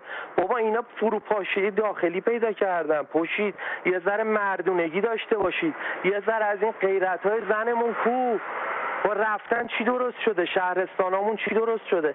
شما وقتی مال و زندگی تو تهران بلند میشی میری برگردی بیا اینجا بخوای بگی لابد اسرائیل زده خراب کرده دیگه. بابا الان پوشید، الان یه ذره همت از خودتون نشون بدید. بله محمد سپاسگزارم از تماست. محمد جان منو گوش بده اگه میتونی که یه صحبتی رو باهاتون اگه اجازه بدیم با محمد داشته باشم. باهات همدلیم، در کنارتیم. بله من فقط تماس از ایران وصل شده. ایران آره تا قطع نشده من اینا رو سریع بگیرم. از شیراز مسعود بهمون زنگ زده. مسعود درود بر تو، رو خط برنامه هستی. درود بر تو امید عزیزم، خوشحالم میبینم تو صفحه تلویزیون هم تو هم سینای عزیزو. درود به شما. این ویدیویی هم که همین الان ما داریم با تماس شما نشون میدیم از شیراز هستش که گویا در شیراز هم حمله شده، اونجا موشکی اصابت کرده. عزیزان من جان، من کاری به حمله اصلا ندارم، گوشم هم خوابه چون 6 دهه از عمرم گذشته و الو بله داریم گوش میکنیم. مسعود جان ما داریم گوش میکنیم. هنگامی که شما صحبت میکنیم ما چیزی نمیگیم که حرف رو حرف نشه و فقط میشنویم شما رو. شما به گفته‌هاتون ادامه بدید. نباید حرف بزنم. نه شما ادامه بدید. از عمرم گذشته، زنده باشید. عراق دیدم، سرباز بودم 16 ماه تو جنگ شرکت کردم. از سرباز. بعد فقط یه چیزی رو میخواستم بگم به این ملت فهیم بگم یا نا رو بذارم جلوش، عذرخواهی میکنم. ملتی که از تهران میگن ما چجوری 9 میلیون بریم بیرون، 8 میلیون بریم بیرون. آخه برای چی برید بیرون؟ شما 500,000 نفرتون کف خیابون وایسید، هیچ کس جرأت نگاه کردن به شما رو نداره. آخه چرا این کار میکنید؟ به خدا دق کردم از دست این ملت. من مسعود جان اجازه بدین یه چیز رو بگم خدمتتون، هم به شما هم به محمد که از تهران بهمون زنگ زده بود. من کاملا با شما همدل هستم و شرایط رو درک میکنم، برای اینکه همه ما تحت فشار هستیم، برامون آینده مبهمه، دلمون میخواد هر چه زودتر تکلیف ایران و تکلیف خودمون مشخص بشه. اما اصلا درست نیست که در این شرایط همدیگر رو بخوایم سرزنش کنیم. این دقیقاً همون چیزیه که دشمنان ایران و جمهوری اسلامی به دنبالشه، اینکه حس همبستگی ملی که اتفاقاً به باور من امروز بین ایرانی از هر چیزی بالاتره شکل گرفته. ببینید سرزنش نکنید. هر انسانی در ایرانی ها جنگ طلب نیستن. اتفاقا اون کسانی که میخوان تبلیغ کنن ضدشون بگن اینا جنگ رو دوست دارن، همینی که دارن میرن، همین که زندگیشون رو دوست دارن میخوان زنده بمونن، این یعنی جنگ طلب نیستن. مسئله اینه که من فکر میکنم الان ما الان برای ایرانیام شرایط نامطمئنه. اون چیزی که ما الان باید بخوایم اتفاقا از نیروهای نظامی، انتظامی، امنیتی، کساییه که اگه حتی جان خودشون براشون مهمه، اگه ایران براشون مهمه، امروز کنار برن از پیش جمهوری اسلامی، بیان در کنار مردم. باور کنید این قائله ختم میشه. بله من بیدرنگ برم سراغ تماسا که یک پیک داره میپره. امیر پرید هیچی. سعید از تهران رو خط برنامه. سعید درود بر تو، گفتنیات رو میشنویم. سلام، وقت شما بخیر. بروی ماهت رفیق. من از تهران تماس میگیرم. بله. بعد یه صحبت کوچیکی داشتم با سلبریتی‌های مملکتمون. بله. با آقای علی دایی. ایشون آقا با پهلوی مشکل داره، با هر چیزی که مشکل داره، با تغییر این ندارن ایشون فکر کنم. اگر ایشون من فکر میکنم اگر ایشون بیاد امروز به جای صحبت از وطن، صحبت از مقاومت، بیاد فشار بیاره به حکومت که صلح کن، زورت نمیرسه آقا، صلح کن، شما دارید مملکت رو خاک و خون میکشید. شما دارید کاری میکنه که این حکومت پس فردا توی محرم اسلحه بده دست مردم. شما دارید این مملکت رو به نابودی میکشید. نکنید این کارو، نکنید با مردم این کارو. شما تو شمال نشستید وطن میکنید. من کف تهرانم، من منتظرم این مردم بیان بیرون، تموم کنیم این کارو. این حکومت میره، چه ما بخوایم چه ما نخوایم، یا ما میبریمش یا برامون میبرنش. بفهمید مردم، بعد از تخریب، بعد از ویرانی این مملکت مطمئن باشید چیزی برای ما به اسم وطن باقی نمیمونه. اسرائیل دنبال امنیت کشور خودشه و تا روزی که این تهدید از سرش باز نشه تا پای آخرش وای میسته. با مردمتون این کارو نکنید. مردمو یه کاری بکنه که این مردم بیان تو خیابون خودشون کارو هر چه زودتر تمام بکنن. بالاخره سعید این میهن آزاد میشه و این مردم میبینن در بزنگاه ها کی کنارشون وایساد و مردمی بود و کی داشت به اسم مردم تغذیه میکرد و حلیم ما رو میخورد و آش یکی دیگر رو هم میزد. البته سعید جان، من یه چیزی بگم. شما نام بردید از آقای علی دایی. ایشون در همه فرصت هایی که بوده در کنار مردم قرار گرفتن. روی سخن آقای علی دایی کلا سلبریتی های حکومتی خیلی زیادن و البته آقای علی دایی جزو سلبریتی ها نیستن. آقای علی دایی جزو آیکون ها و شخصیت های ملی میهنی ما هستن. علی اسطوره منه. دقیقاً. علی دایی اسطوره منه. علی کریمی اسطوره منه. ولی الان حکومت داره یه دوگانگی بزرگ بین مردم راه میندازه. همیشه کارش همین بوده. حکومتی که تا دیروز نمیدونست وطن چیه، امروز به اسم وطن داره مردم رو میذاره جلو روی هم. اون کارشون هم چرکه. سرباز هخامنشی پرچم جمهوری اسلامی دادن دستش، اصلا اون الله به سرباز هخامنشی ربطی نداره. میدونی آقای امید، من متاسفانه باید بگم یه سری از مردم دارن گول میخورن، ولی من فکر نمی‌کنم این پروپاگاندا خیلی زود تموم میشه، چون مشکلات داخلی مردم به زودی مجبور میشن برگردن به خونه هاشون. بله. مردم پول ندارن توی شمال بمونن. مردم نمیتونن اون وضعیت سخت رو توی شمال تحمل بکنن. به زودی مردم مجبور میشن برگردن به خونه هاشون و اینجا ما با عمده مشکلاتی که بود اضافه تر به همراه جنگ باید بشینیم بدبختی خودمون رو ببینیم. یا بدبختیمون رو ببینیم یا باید بیایم توی خیابون کارو تموم بکنیم. موافقم باهات. و اینی هم که میگن مردم شهر رو خالی کردن، تهران رفتن. تهران 10-12 میلیون جمعیت داره، نمیشه هر 10-12 میلیون نفر رفته باشن بیرون که دیگه کم کم 1 میلیون نفر تو تهران الان هستش همین الان. که بعدم مگه تمام ایران فقط تهرانه؟ مشهد، شیراز، اصفهان، اهواز، آبادان، این شهرها هم هستن دیگه. نمیشه که دوباره شده مثل اون اعتصاباته. میگن یکی ما بگه کی، بعد میگیم کامیوندارا گفتن از همین الان. میگن خب نه ما که بوتیک داریم، ما کامیوندار نیستیم. بوتیکدارا کی؟ اگه قراره بیایم بیرون، اگر فکر میکنید به این باور رسیدید الان موقعشه، دستگاه سرکوب ضعیف شده، قرارگاه سپاه زدن، قرارگاه نیروی انتظامی رو زدن، یگان ویژه رو زدن، رهبرشون تو سوراخ سران سپاه تو قبر و تو تابوتن. اگه فکر میکنید الان وقتشه، دیگه جغرافیش واقعا مهم نیست. از هر جا شروع کنید شروع کردید. بعدم یه تعدادی از این دوستان میگن دوگانگی به وجود اومده. اینا باید در نظر بگیریم این وزنش نسبتش چنده. یعنی من بر اساس تماس‌های هم‌میهنانمون میگم ببینید، نه جمهوری اسلامی سعی داره این رو به وجود بیاره. خب یه عدم هستن که خب واقعا ممکنه که همراه بشن، تحت تاثیر قرار بگیرن در اثر نگرانی که از آینده دارن، در اثر نگرانی که حتی از ایران دارن. ولی این دوگانگی یعنی این که وزن این دو برابره، یعنی وزن نگاهی که اون ملیگرایی کاذب رو دنبال میکنه با وزن نگاهی که اون رو دنبال نمیکنه. من این دوتا اصلا هم وزن نیستن. یعنی میگم نگیم واژه دوگانگی. یه عده‌ای هستن، حالا یه بخشش که خود جمهوری اسلامیه، یه بخشش بازوهای دیگه است، یه عدم هستن واقعا نگران هستن، ممکنه که حالا یه همراهی اینوری داشته باشن. من برم ایزه با کوروش کبیر صحبت کنم. از ایزه به همون زنگ زده. کوروش درود بر تو، رو خط برنامه هستی. خسته نباشید، وقتتون بخیر. سپاسگزارم رفیق، شما خسته نباشید. درود به شما. چه خبر از ایزه کوروش؟ ایزه ما 3 بار شهر رو گرفتیم، خل اصلاح کردیم. بار اول زمان کمیته بود که دیگه هیچ کس نمیتونست خواهر برادر تو خیابون رد بشه.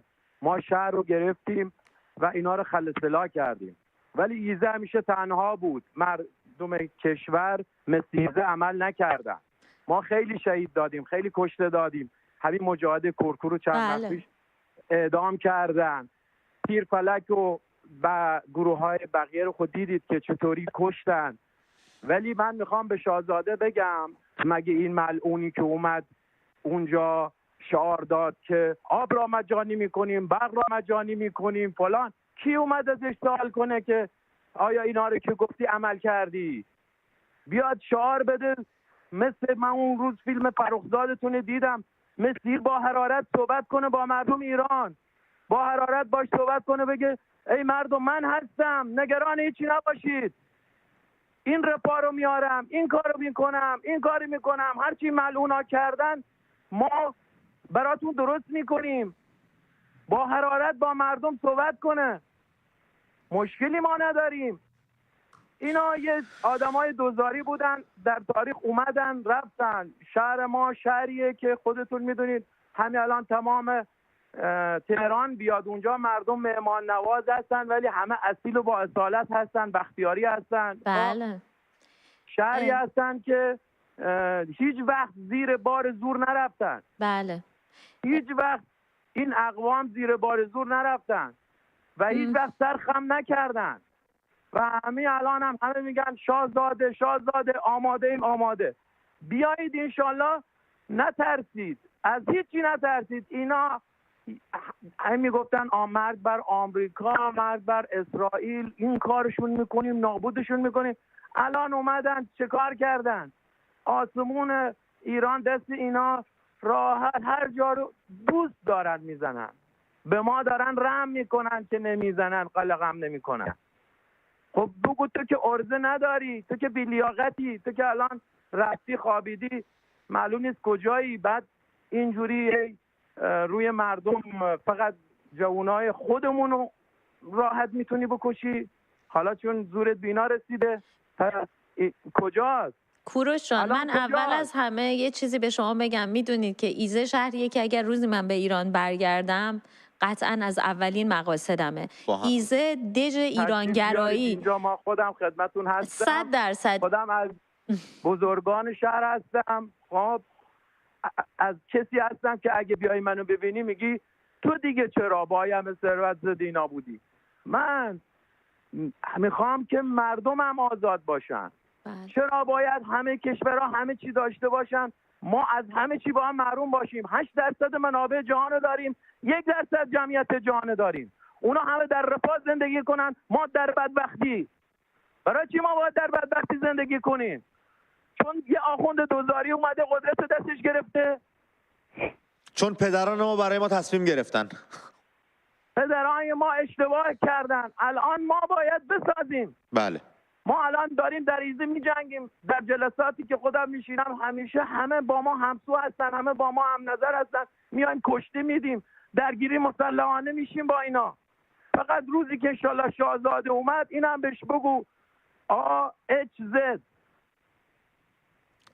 بگو AHZ. گروهی که اینجا هستن همیشه منتظرن، حتی اگر بیاد درگیری بشه ما میپیوندیم بهشون.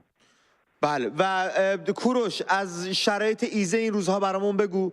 مواد خوراکی، اینترنت. آمادن. فقط منتظر یک کوچیکترین چیز هستن که انشالله اصلا کوروش فکر میکنم این جرقه که همه منتظرشن شاید از خود ایزه باید بخوره. آره یه ذره صبور باشیم. یه ذره انجام داده، میگم 3 بار شهر رو گرفته. بله. بله. ما اخبارشو کامل نه کار کردیم. ما برنامه ساختیم از مردم ایزه. خل اصطلاح کردیم، فرمانداری، کلانتریا، همه رو گرفتیم. اصلا کل شهر دست ما بود. ولی بعد از یه مدتی خب ما خب نیروهای به قول توپ و تانک و بقیه وسایل نداریم. اومدن دیگه مجبور شدیم برای کشته ندیم شهر آزاد کردیم، دادیم دستشون دوباره. کوروش من یه چیزی به شما بگم. من همیشه میگم ایزه دژ ایرانگراییه. حالا شما ایشون اشاره کردن که در طول این مدت، مثلا در طول جمهوری اسلامی، من میخوام برگردم قبلتر، میخوام برگردم به انقلاب مشروطه و فتح تهران. بله. که اگر ایره بختیاری نبود این اتفاق نمیافتاد. میدونی که بسیاری از کسانی که در قیام شاهرخی یا اون چیزی که میگن نوژه بله. مشارکت داشتن افسرانی بودن که از افسرانی بودن که از ایزه بودن و جانشون رو برای ایران از دست دادن. مستند شما داریم آماده ایزه در طول تاریخ ایران سنگر ایرانگرایی بوده. من برای همینه که اولین شهریه که واقعا دلم میخواد در ایران، یه زمانی میخواستم برم رامسر، چون به رامسر واقعا، ولی ایزه الان شهریه که اصلا میخوام برم. بعضی وقتا میگم میخوام برم تو ایزه زندگی کنم، برای اینکه من به شخصه اگه میخواستم که برای ارتش ایران نیرو بگیرم، تک تک ساکنان شهر ایزه رو برای ارتش ایران میگرفتم.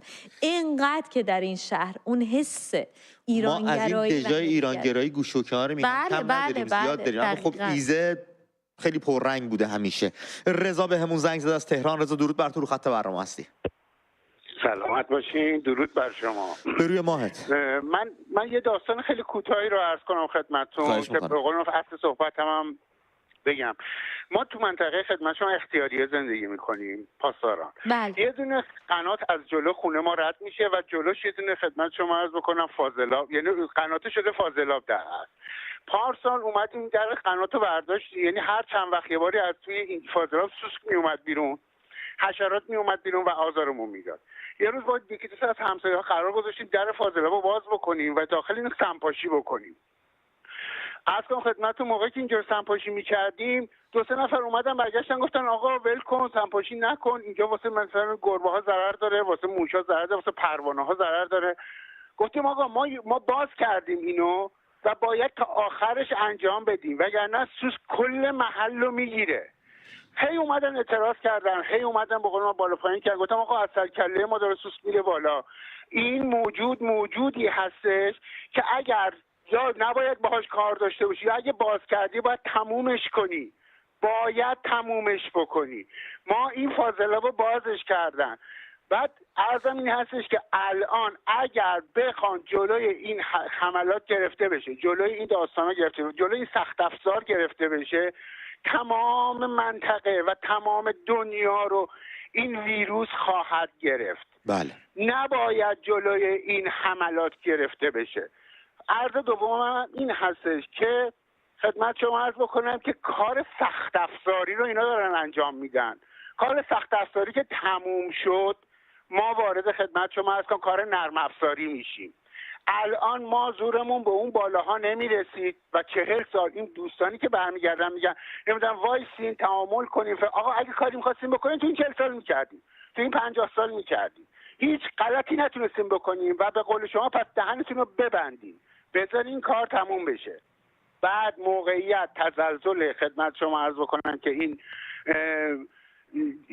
حکومت مشخص میشه از نقاط ضعفی که ما توانایی داریم توی نرم افزاری کار رو انجام بدیم. اینکه از تهران خارج شدن، جونشون رو برداشتن رفتن، اینها باز خواهند گشت. اینا همه کاسبا هستن، اینا همه کسایی هستن که خانواده‌شون رو دوست دارن. اگه خانواده‌شون دوست نداشتن تهران خارج نمی‌شدن. من الان تو تهرانم، موندم، خانواده‌ام هم فرستادن رفتن. اگه کاری هم دستم بر بیاد انجام میدم.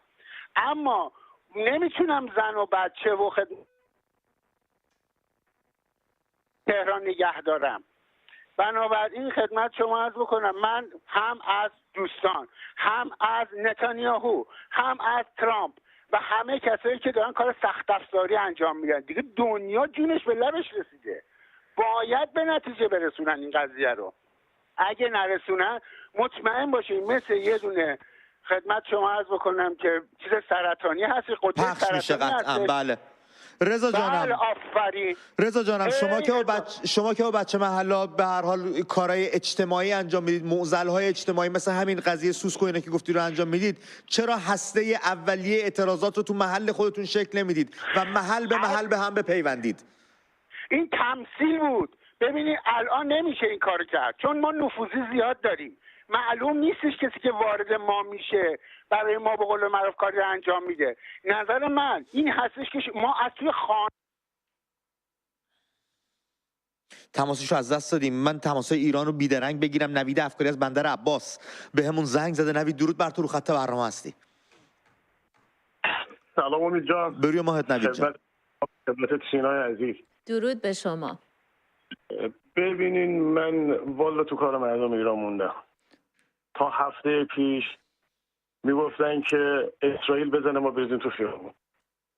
خب اسرائیل زد، چرا نمیریزین تو خیابون؟ ببینین اجازه بدین. الانم که میگم فراخوان بزنین، وایستادن نتان هم قطع کردن. خب فراخوان کجاست؟ بابا بریزین تو خیابون. طرف زنگ زده میگه شاهزاده چرا فلان نمیکنه. بابا تو اول باور داشته باشی آقا الان شاهه، شاهزاده نیست. الان به عنوان رضا شاه دومه. باور داشته باشی آقا شاهه، هنوز باور نداری، بعد میای میگی فلانه.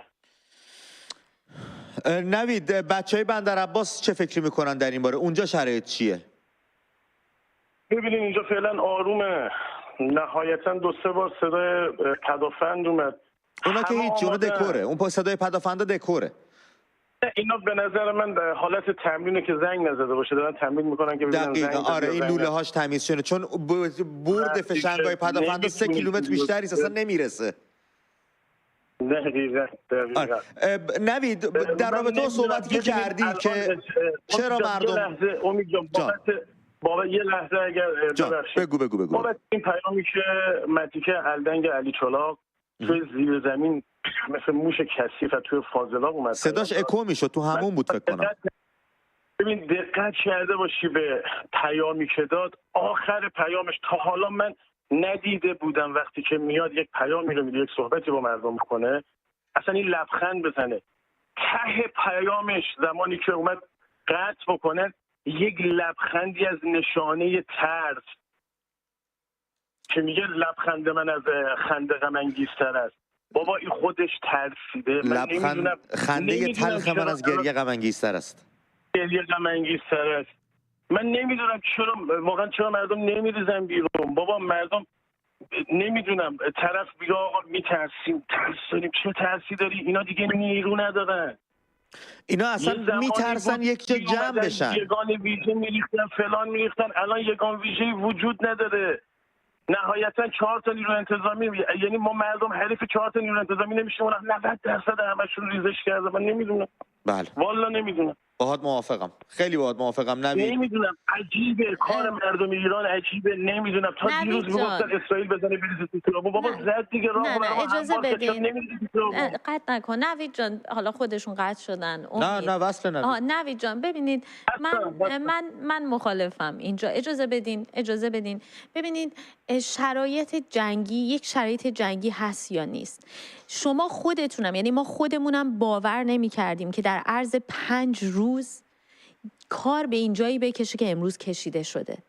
هر ملتی، اصلا من فکر میکنم که در روزهای اولیه اول غافلگیری وجود داره و فقط مردم دارن هضم میکنن این اتفاقی که در برابرشون افتاده. ببینید من خواهش ازتون میکنم در این شرایطی که همه هممیهنان ما به بیشترین میزان همبستگی احتیاج دارن، همدیگر رو سرزنش نکنید.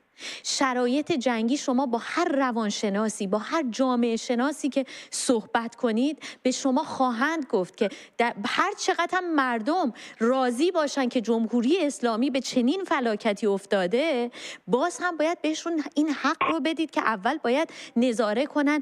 من مطمئنم خرد جمعی ایرانی ها در اون بزنگاهی که باید هدایتشون میکنه برای انجام کار درست. اما اون چیزی که امروز شما باید فشار رو به جای که روی همدیگه بذارید، فشار رو روی نیروهای نظامی بذارید، تماس بگیرید، باهاشون حرف بزنید. اگر در اطرافتون میشناسید همدیگه رو سرزنش نکنید. نوید جان شما درخشانید.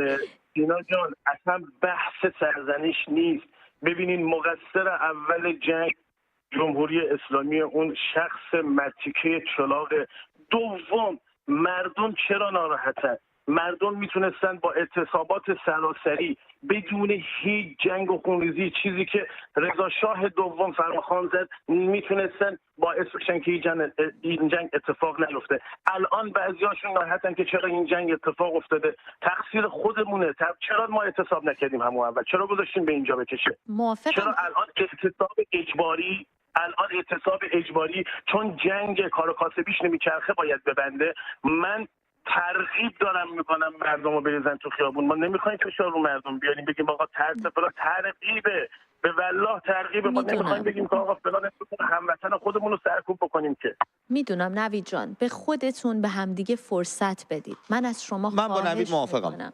من با نوید موافقم. ببین یه عده‌مون اون فشار روحی روانی که تو میگی و اون پنیکی که یا اون شوکی که بهمون وارد شده، بعضیا مثلا فقط دارن شرایط رو حذف میکنن، به خاطر اینکه اصلا در نهایت ناباوری میبینن یه سیستمی که تا دندان مسلح بوده جلوی چششون امروز اینو من میفهمم. ولی یک سری دیگه هستن مثل محمد که زودتر بهمون زنگ زد، مثل همین نوید افکاری عزیز که بهمون زنگ زده الان داره باهامون صحبت میکنه، موندن هست و اینا میتونن هسته‌های اولیه اعتراضات رو شکل بدن که دیگر دوستانی که حالا تو این شوکه هستن یا تو اون فضایی که تو میگی دارن سیر میکنن به خودشون بیان و بتونن بهشون بپیوندن. من باور دارم امید، باور دارم که میان. من ایمان دارم، چون باور داریم بریم صحبت بکنیم. اگه باور نداشتیم که نمیگفتیم. من ایمان دارم به خرد جمعی که ایرانی هایی که امروز داخل ایران هستن.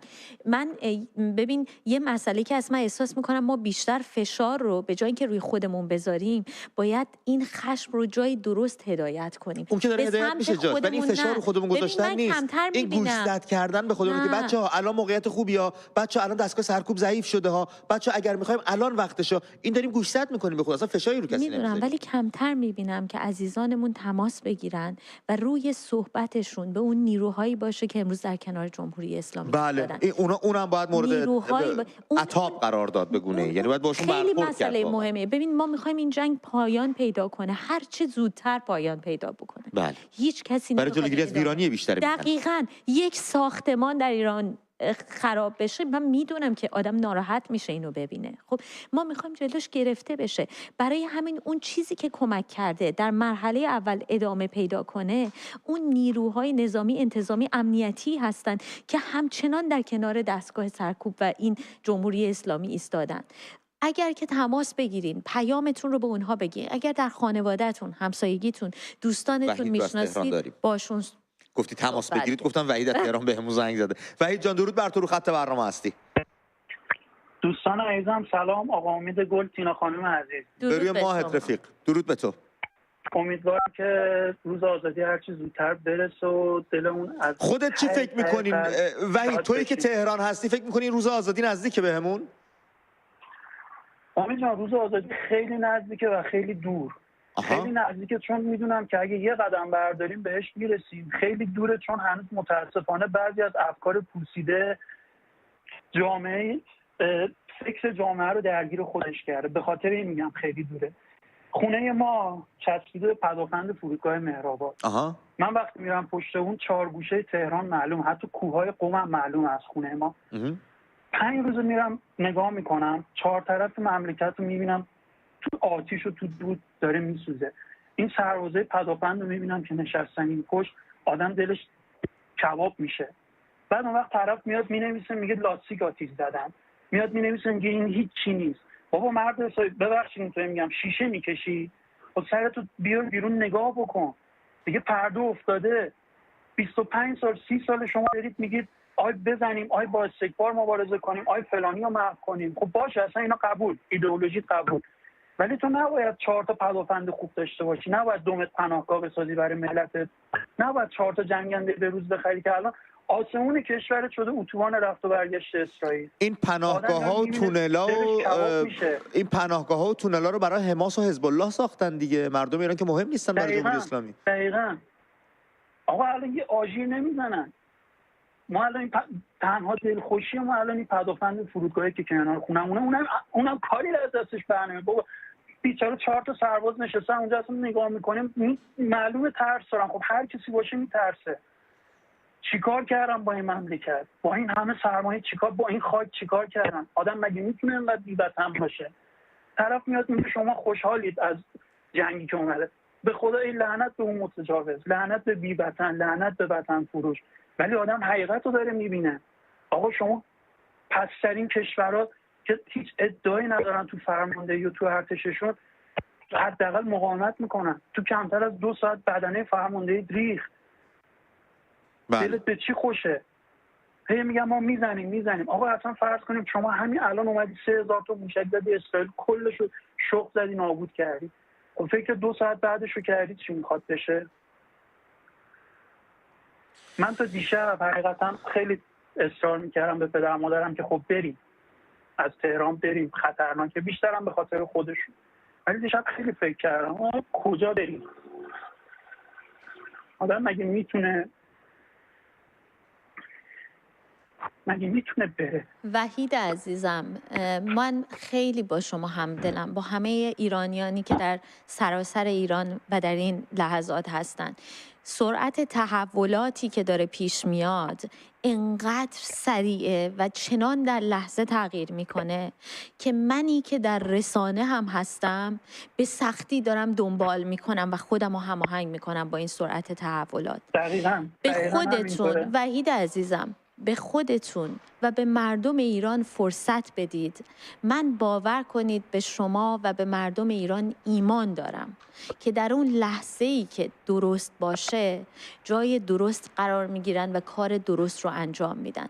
همدلم با نگرانیتون، اما باور کنید به خودمون فرصت بدیم، چون 46 سال زیر سایه یک حکومت تمامیت خواه تا دندان مسلح و سرکوبگر زندگی کردیم و مشاهده این چیزی که امروز میبینیم ممکنه برای همه ما واقعاً در کمال ناباوری باشه. در کنار اون شما سرعت تحولات هم حساب کنید. شما به خودتون ایمان داشته باشید وحید عزیزم. باور کنید بعضیا زنگ میزنن میگن مردم توی دوگانگی هن. کدوم دوگانگی؟ دوگانگی که نسبت مثلا 20% به 80% که دوگانگی اسمش رو نمیذارن، 10% به 90% که دوگانگی نیستش. بسیاری از هممیهنان مثل شما هستن. مردم ایران زندگی کردن رو دوست دارن، میخوان آینده ایران رو بسازن. اگر پناه بردن نه به خاطر فرار کردن از این شرایط، مطمئن باشید جایی که درسته میستن. همین الانش هم درهای خونه‌اش رو به روی همدیگه باز کردن. همین الان دارن به هم خدمت میکنن. خواهش میکنم اجازه ندید جمهوری اسلامی از سرزنش هایی که ما به هم میکنیم، به جای جمهوری اسلامی، به جای اینکه بذاریم بارش رو جمهوری اسلامی، به جای اینکه بارش رو بذاریم رو نیروی امنیتی، اون نیروی نظامی که امروز میبینه جمهوری اسلامی یه پناهگاه، یک آژیر برای خانواده خودش درست نکرده، فشار رو روی اونا بذارین بیان کنار، تموم شه جمهوری اسلامی. این جنگ ادامه پیدا نکنه، خودتون سرزنش نکنید، مردم ایران میان. وحید جانم، اگر حرفا جان بگو گوش میکنیم. معذرت میخوام، کاملا با حرفتون موافقم. خدایی نکرده نمیخواستم کسی رو سرزنش کنم، فقط خواستم شرایط رو بگم. من به هر کسی که رفته، دوستان خودم، آشنایان خودم رفتم، بهشون حرف میدم. طرف بچه کوچیک داره، پدر مادر پیر داره، کاملا حرف میدم بهشون. رفیق خودم گفت من 3 روز بچه‌م زبونش بند اومده از ترس، جمع جرود داشت میرفت. خب این دردآوره. این میمونه چیکار کنه؟ الان شهر رو من نگاه میکنم، انقدر شهر تمیز شده چون خالی از سکنه شده. کوه دماوند کاملا معلومه، کوههای قم همش معلومه، چون هیچ کی نیست دیگه. بعد از این ور میزنی تلویزیون، پروپاگاندا، اصلا این چیز مزخرف. طرف دوربین رو برمی‌داره میره تو پمپ بنزین، میگه وضعیت پمپ بنزین عالیه، مردم اصلا تو سر ما بابا کسی نمونده دیگه بخواد بنزین بزنه. خب تو اگه راست بگی برو شمال، اونجا فیلم بگی. بله. میگن آب معدنی تو شمال شده بطری 120,000 تومان. بطری 120,000 تومان تو شمال آب معدنیه. ایوا. بله. و امیدوارم زودتر. الان من شهر رو دارم نگاه میکنم، اینترنت از دیروز قطع شده، کامل قطع شده. من نزدیک 2 ساعت زمان برد تا تونستم شماره بگیرم. پارازیت وحشتناک دارم میندازم. خب این اطلاع رسانی مردم از کجا بفهمن؟ پریشب ساعت 3 نصف شب ارتش اسرائیل بیانیه داد که آقا منطقه 18 رو خالی کنید. دقیقاً 3 تا خیابون پایین‌تر از خونه ما. بله.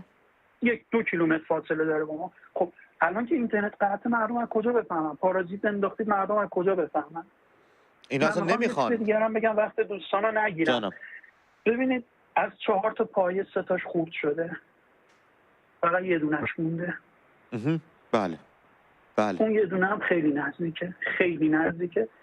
فقط درود میفرستیم به خاندان ایرانساز و پاک پهلوی. من که اون زمان نبودم، سنم قد نمیده، ولی خدا وکیلی تو این چندین سالی که دارم مطالعه میکنم، خوب و بد و کنار هم میچینم، میبینم للهن پدر بزرگشون واقعا ایرانساز بودن، پدرشون ایرانساز بودن.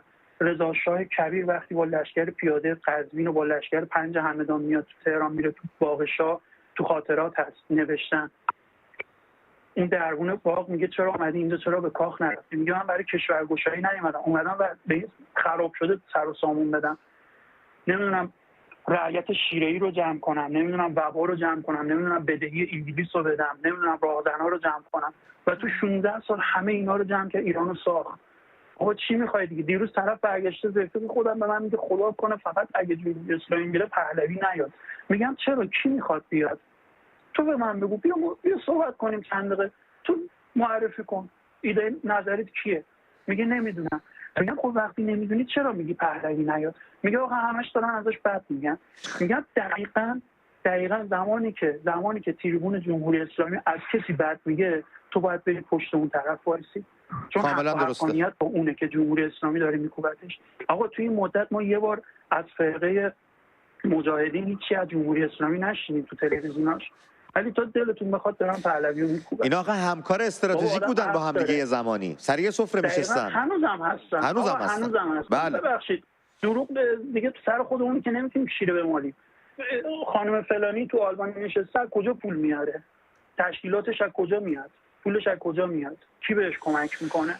بله نکته شاهزاده بنده خدا یه دونه 3-4 روز پیش یه دونه مصاحبه کرد با شبکه فاکس نیوز. حالا من نمیدونم شاید ترجمه اشتباه بوده، طرف گیر داده به اینکه شاهزاده همیشه گوشه چپ کتش آرم ایران بوده. چرا نبوده؟ شاهزاده ایرانو فروخته. بابا آخه عقلتون کجا رفته؟ آخه منطقتون کجا رفته؟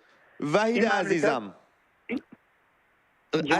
از این صحبت ها و برچسب‌ها زیاد است رفیق. خیلی سپاسگزارم از تماست، خیلی ازت ممنونم. روحیت رو بالا نگهدار. یک سری گوشزد هایی که به هم دیگه میکنیم و انتظاراتی داریم که وظیفه شهروندیمون رو انجام بدیم به حق هستش، اما تینا راست میگه فشار رو هم دیگه نباید بذاریم. باید سعی کنیم همدیگه رو با صحبت، با مدارا، با گفتگو بتونیم نقطه مشترکمون رو پیدا بکنیم و با هم یک اتفاقی رو رقم بزنیم که جلو ویرانی بیشتر میهن رو بگیره. و مهمتر از اون امید، خشممون رو اتفاقا متوجه دشمن بکنیم، جای درست ببریم.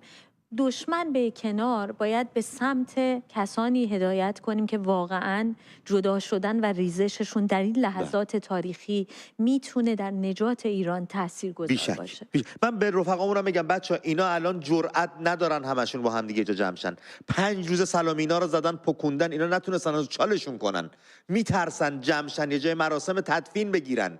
شما فکر کن نیروی شورش بخواد بیاد، سرکوب بخواد بیاد جمع بشه و با موتور و تشکیلات و زرو، خب اسرائیل تجمع اینا رو ببینه رحم بهشون نمیکنه. از هیچ چی نترسید، ایران کشور شماست. اون شهرها، اون خیابونا، اون کوچه ها مال شماست، محل بازی ما بوده، محل شیطنت های ما بوده، مال ماست اونجاها. مال خودتون کنیدش دوباره. ببین یه چیزی که الان اینو بگم و بریم، یه چیزی که الان مهمه اینه که به دلیل اینکه ارتباط مردمی رو قطع کردن، وقتی تماس ها رو گوش میدی نسبت به روزهای گذشته، اون احساس نگرانی بیشتر حس میشه. بله. یعنی در تماس هاشون، و خب به هر حال این به اشکال مختلف این رو بروز میده. من فقط میخوام بگم به همیهنانمون برای اینکه آگاه باشین در این لحظات به همه احساساتی که دارید. این واقعا تاثیر میذاره. این که انگار ما میریم توی یک اتاق تاریک در شرایط جنگی و نمیدونیم که از خانواده‌مون خبر نداریم، نمیدونیم داره چی میگذره، نمیتونیم به اینترنت وصل بشیم و من احساس میکنم این روی ما حتما تاثیر میذاره. بنابراین امیدوارم که ما اینجا بتونیم به شما کمک کنیم، اما دلم میخواست که خودتون به بخشی از این حسی که دارید آگاه باشید، چون خود اون خودآگاهی هم از احساسات درونیمون میتونه خیلی بهمون در این روزها کمک کنه. ما در این بخش از شما جدا میشیم، میریم میز خبر با علی پیرهادی عزیز و دوست داشتنی در جریان آخرین داده‌ها و رویدادها قرار میگیریم. برمیگردیم با تماس‌های پرمهر شما همچنان همراه خواهیم بود. رسانه واقعی شما هستید و گزارشگر اولین و تنها پلتفرم مردمی برای انتشار ویدیوهای شما. برای ارسال ویدیو به واتساپ یا تلگرام گزارشگر همین حالا این QR کد رو اسکن کنید.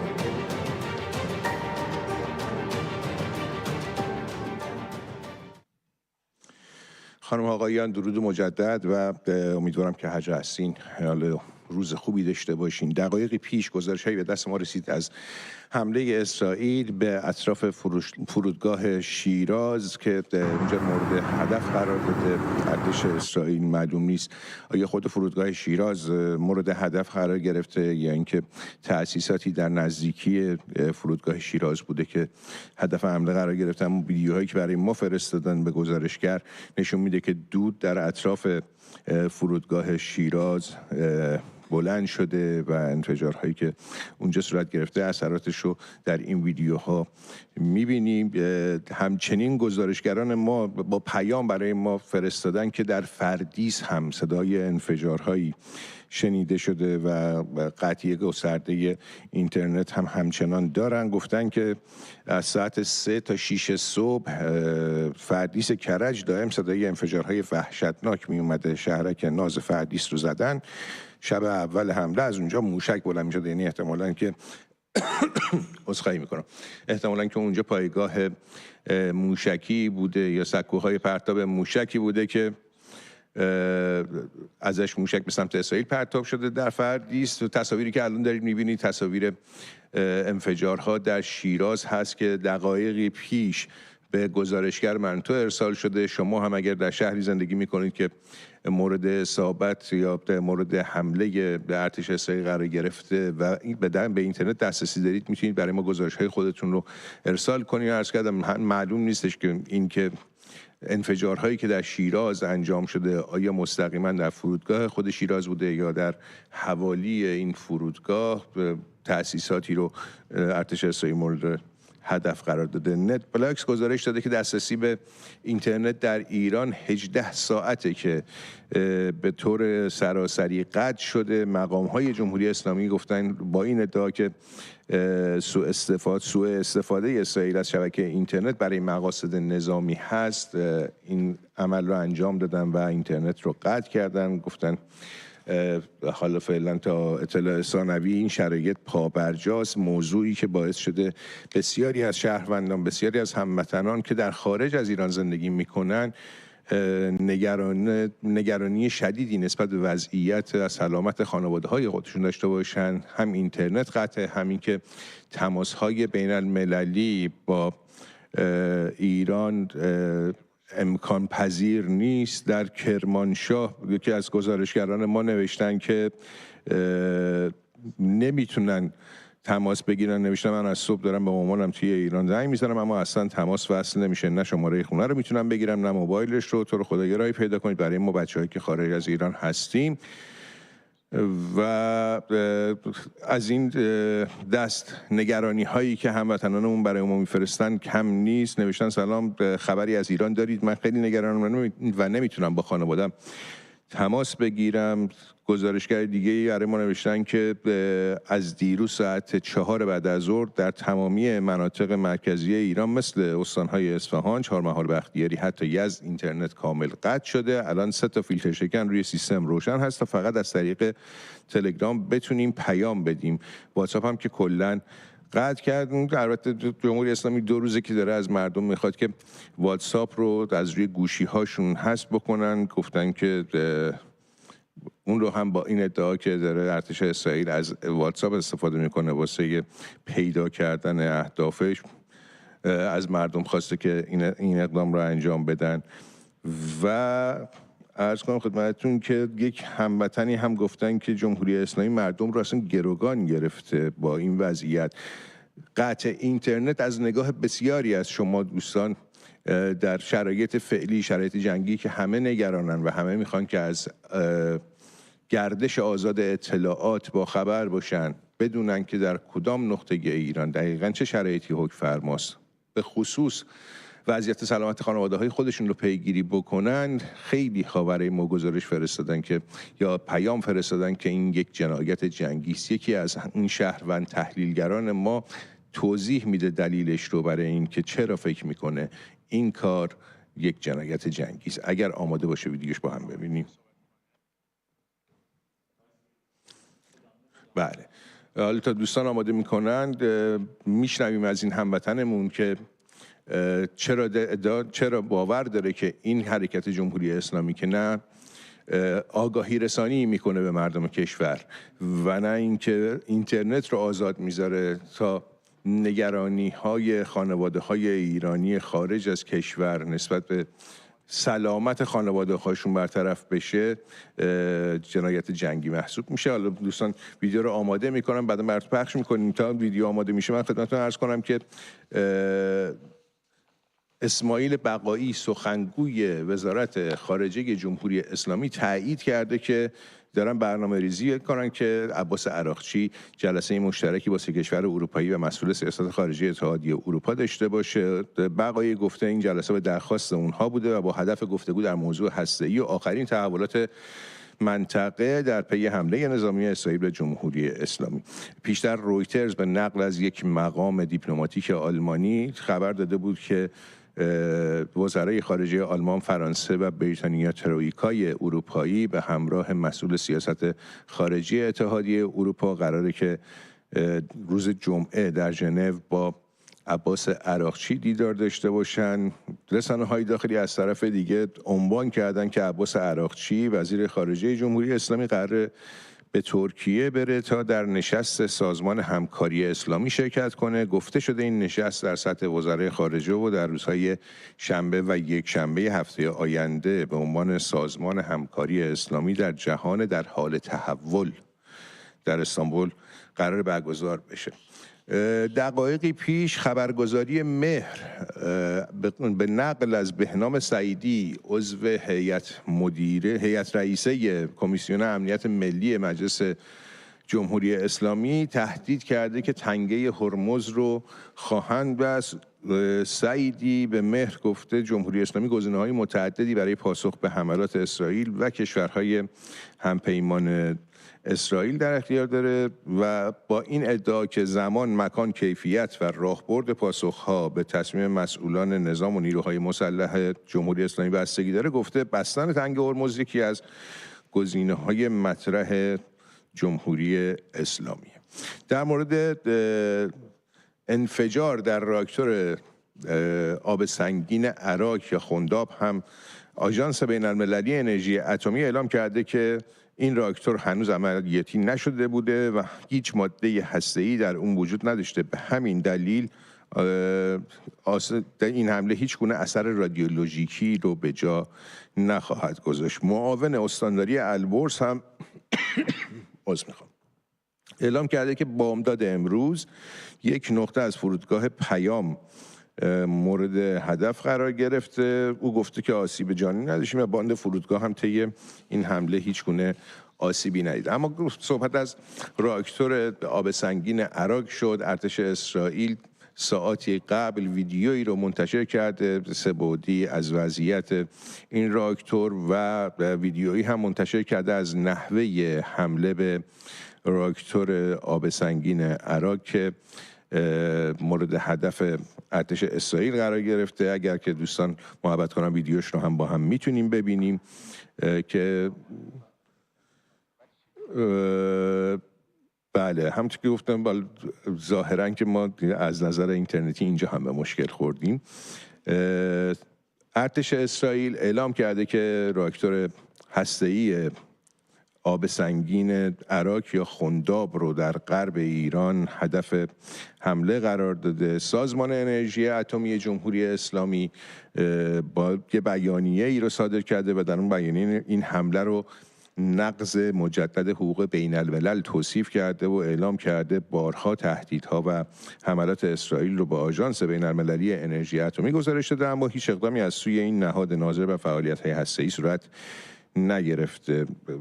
مقامات جمهوری اسلامی به خصوص رئیس سازمان انرژی اتمی جمهوری اسلامی هم تاکید کردند که این حمله هیچ تلفات جانی نداشته و خطری هم ساکنان منطقه رو تهدید نمیکنه. دلیلش هم احتمالاً به خاطر همین بوده که آژانس هم صحبت کرد، پیشتر گفتم به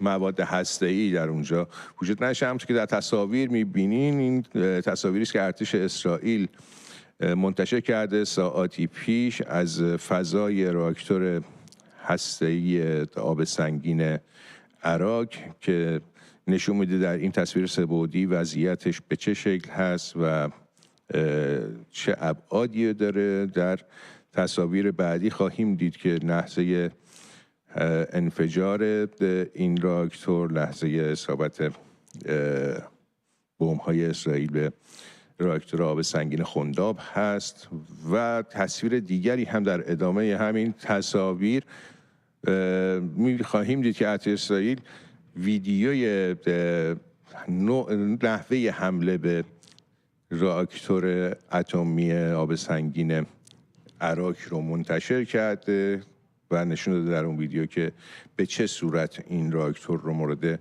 هدف قرار دادن. اما به گزارش خبرگزاری CBS، دونالد ترامپ طرح حمله به جمهوری اسلامی رو تایید کرده ولی هنوز تصمیم نهایی برای انجام حمله نگرفته. یک منبع ارشد اطلاعاتی به این شبکه گفته که رئیس جمهور آمریکا برای جلوگیری از آغاز حملات منتظر بوده تا شاید جمهوری اسلامی برنامه هسته‌ای خودش رو کنار بذاره و گفته میشه که ترامپ در حال بررسیه که حمله به تأسیسات زیرزمینی غنیسازی اورانیوم در فوردو را انجام بدن یا نه. این منبع آگاه به این روزنامه گفته نقش آمریکا در تحقق اهداف اسرائیل برای پایان دادن به برنامه هسته‌ای تهران حیاتیه، به ویژه که تنها واشنگتونه که به بمب‌های بانکباستر یا سنگر شکن دسترسی داره، سلاح‌هایی که توانایی دارن اهداف خودشون رو در عمق‌های زیاد مثل سایت هسته‌ای فوردو منهدم بکنن و بهشون آسیب بزنن. سایت فوردو در عمق کوه ساخته شده و تنها با قدرتمندترین تسلیحات قابل هدف قرار دادن موضوعی که احتمال مشارکت مستقیم آمریکا در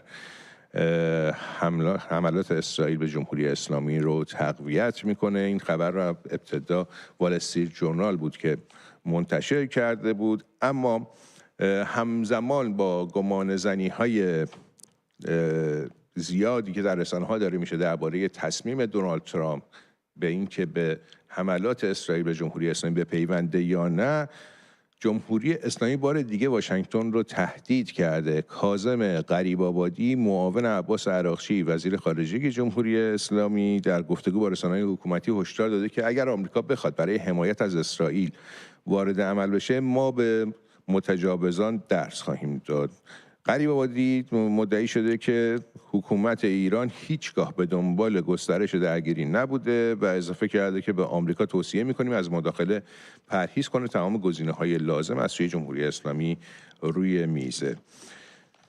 برسیم به حملاتی که جمهوری اسلامی به اسرائیل انجام داده. در جریان حملات موشکی اخیر جمهوری اسلامی به اسرائیل، به خاک اسرائیل، یکی از آسمان خراش‌های واقع در مرکز شهر تل‌آویو به شدت آسیب دیده. مقامات محلی در حال بررسی میزان خسارت و تلفات احتمالی این حادثه هستند. هنوز گزارش رسمی درباره تعداد زخمی‌ها و جانباخته‌ها منتشر نشده. همچنین رسانه‌های اسرائیلی اعلام کردند که جمهوری اسلامی با شلیک یک موشک بالستیک بیمارستان سوروکا در شهر برشبع و واقع در جنوب اسرائیل رو هدف حمله مستقیم قرار داده. تصاویر حمله هستش که جمهوری اسلامی به خاک اسرائیل داشته، حمله موشکی که ساعاتی قبل انجام شده و تصاویر منتشر شده از این بیمارستان نشون میده که خسارت قابل توجهی به ساختمان این مرکز درمانی رسیده و بیمارستان بودی که در روزهای گذشته اونطور که رسانه‌های غربی میگن تنها بیماران در وضعیت بحرانی رو میپذیرفته و عملا برای پذیرش‌های معمول بسته بوده. جمهوری اسلامی مدعیه که اسرائیل در زیر این بیمارستان ادوات نظامی نگهداری میکرده یا استفاده‌های نظامی میکرده، اما موضوعیه که از طرف مقامات اسرائیلی رد شده و مقامات اسرائیلی بارها اعلام کردن که این بیمارستان یک بیمارستان معمولی است. خیلی هم واکنش تندی رو از مقامات اسرائیلی در مقابل انفجار یا موشکی که به این بیمارستان خورده شاهد بودیم. بنیامین نتانیاهو نخست وزیر اسرائیل صبح امروز در پیامی در شبکه اجتماعی اکس نوشت امروز صبح مزدوران تروریست جمهوری اسلامی موشک‌هایی را به سوی بیمارستان سوروکا در برشبع و همچنین مناطق غیر نظامی در مرکز کشور شلیک کرد، اما بهای کامل این حملات را از دیکتاتورهای تهران خواهیم گرفت. اسرائیل کاتس وزیر دفاع اسرائیل هم در اکس نوشته به ارتش این کشور دستور داده شده تا شدت حملات علیه اهداف استراتژیک در ایران و مراکز حکومتی در تهران افزایش پیدا کنه با هدف رفع تهدیدها از کشور اسرائیل و تضعیف حکومت آیت الله ها. کاتس با اشاره به حملات موشکی جمهوری اسلامی به مناطق مسکونی و درمانی در اسرائیل هم گفته دیکتاتور بزدل در اعماق یک پناهگاه امن نشسته. اشاره کرده به علی خامنه‌ای و از آنجا فرمان شلیک موشک‌های هدفمند به سمت بیمارستان‌ها و ساختمان‌های مسکونی در اسرائیل رو صادر می‌کنه. کاتس تاکید کرده این اقدامات از وخیم‌ترین انواع جنایات جنگی به شمار میان و خامنه‌ای باید جنایاتش رو پاسخگو باشه. نفتالی بنت نخست وزیر پیشین اسرائیل هم پیامی در اکس منتشر کرده. او نوشته در حمله بی‌سابقه و عامدانه جمهوری اسلامی بیمارستانی در جنوب اسرائیل رو مستقیما هدف قرار داد، اقدامی که به گفته مقامات اسرائیلی تلاشی آشکار برای کشتار آسیب پذیرترین افراد جامعه از جمله بیماران، کودکان و کادر درمان بوده. مقام‌های اسرائیلی هشدار دادن که این حمله جنایتبار بی پاسخ نخواهد موند و جمهوری اسلامی باید بهای سنگینی بابت اون بپردازه. در ادامه نفتالی بنت گفته باید با قاطعیت از دستیابی جمهوری اسلامی به سلاح هسته‌ای جلوگیری کرد. بنی گانتس رهبر حزب وحدت ملی و عضو پیشین کابینه جنگ اسرائیل هم در اکس نوشته در حالی که اسرائیل با دقت برنامه‌های هسته‌ای و موشکی جمهوری اسلامی رو هدف قرار میده، برنامه‌هایی که نه تنها ما بلکه کل جهان رو تهدید میکنن، جمهوری اسلامی کودکان و بیمارستان‌های اسرائیل رو هدف میگیره. گانتس ادامه داده که پرسنل نظامی و اعضای سپاه پاسداران رو با دقت هدف قرار میدیم، در مقابل جمهوری اسلامی به طور مستقیم غیر نظامیان اسرائیلی رو هدف قرار میده. یه انتصاب هم امروز در سپاه پاسداران داشتیم. گفته شده که علی خامنه‌ای با حکمی فرمانده نیروی زمینی سپاه رو تغییر داده و محمد کرمی با حکم علی خامنه‌ای به عنوان فرمانده جدید نیروی زمینی سپاه پاسداران منصوب شده. کرمی پیش از این ریاست قرارگاه قدس نیروی زمینی سپاه در جنوب شرق کشور رو بر عهده داشت. او جانشین محمد پاکپور شده که خود پاکپور جانشین حسین سلامیه که در حملات اسرائیل به جمهوری اسلامی کشته شد. پاکپور فرمانده نیروی زمینی سپاه الان شده فرمانده کل سپاه و محمد کرمی هم به جای پاکپور الان در نیروی زمینی سپاه فرمانده شده. از سوی دیگه بریم سوی دیگه این داستان. ولادیمیر پوتین رئیس جمهور روسیه خواستار پایان فوری درگیری‌ها میان جمهوری اسلامی و اسرائیل شده و گفته همه طرف‌ها باید به دنبال راه حل‌هایی برای توقف جنگ باشن. پوتین اعلام کرده که مسکو طرح‌ها و پیشنهادات خودش برای رسیدن به صلح رو به طرف‌های درگیر ارائه کرده و این با اونهاست که آیا این پیشنهادها و این طرح‌ها رو قبول بکنن یا نه. گفته که با دونالد ترامپ و مقامات اسرائیل هم درباره درگیری با جمهوری اسلامی دائما در تماس. سخنگوی کرملین دیمیتری پسکوف هم امروز در گفتگو با خبرگزاری اینترفاکس هشدار داده که مداخله آمریکا در درگیری بین جمهوری اسلامی و اسرائیل میتونه منجر به یک مارپیچ وحشتناکی از تشدید تنش‌ها بشه. همچنان که صحبت می‌کنیم با هم، اینترنت در ایران قطعه و من دارم میگم کنم نت بلاکس همچنان صحبتی که داره میکنه اینه که هیچ نشانه ای از اینکه اینترنت وضعیت بهتری در ایران پیدا کرده باشه نیست و این باعث شده که خیلی از هموطنان دچار نگرانی شدید بشن نسبت به وضعیت خانواده هاشون و در این شرایط جنگی اینکه نتونی با خانواده از خارج از کشور تماس بگیری واقعا برای خیلی ها مثل خود ما که همینجا نشستیم و شاید 24 ساعتی که نتونستیم با هیچ کدوم از اعضای خانواده‌مون تماس بگیریم و از وضعیتشون مخبر بشیم عجیب و غریبه. من تجربه همچین داستانی حداقل برای شخص خود من نبوده و این یه تجربه عجیب و غریبه که بسیار شرایط سختی هست. اجازه بدید چند کامنت رو با هم بخونیم. از پیام هایی که شما برای ما فرستادین از طریق تلگرام و واتساپ یا اینستاگرام نوشتن هرچی به ایران زنگ میزنم، به هر موبایلی زنگ میزنم جواب نمیده، از دلهره و استرس نابود شدیم. لطفاً اطلاع بدید که این ظاهراً سیستم تماس‌های بین الملل رو جمهوری اسلامی قطع کرده. زنگ میزنیم مردم به زبان‌های دیگه جواب میدن، یا ربات جواب میده، رباتی که باهات حرف میزنه یا هر چیز دیگه‌ای، معلوم نیست. تماس‌ها دایورت میشه به پاکستانی، به کدوم کشور. من یکی از دوستانم میگفتش که تماس گرفته با خانوادهشون، یک آقای روس جواب داده و با یک صدای عجیب و غریب هم روسی صحبت میکرد. خود من خودم که نمیدونسته چی داره میگه و تلفن رو قطع کرده. نوشتم من لندن هستم، از صبح نتونستم با خانواده تماسی بگیرم، حتی نمیتونم تماس مستقیم بگیرم. اعتبار رپتل خریدم ولی تماس مستقیم نمیگیره. اعتبار لوارا خریدم، اونم وصل نمیشه. شماره موبایل خواهرم رو میگیرم وصل شد به یه آقای دیگه که از خارج ایران میخواست به پدر بزرگش تو ایران زنگ بزنه. اصلا نمیدونم چه کار کنم.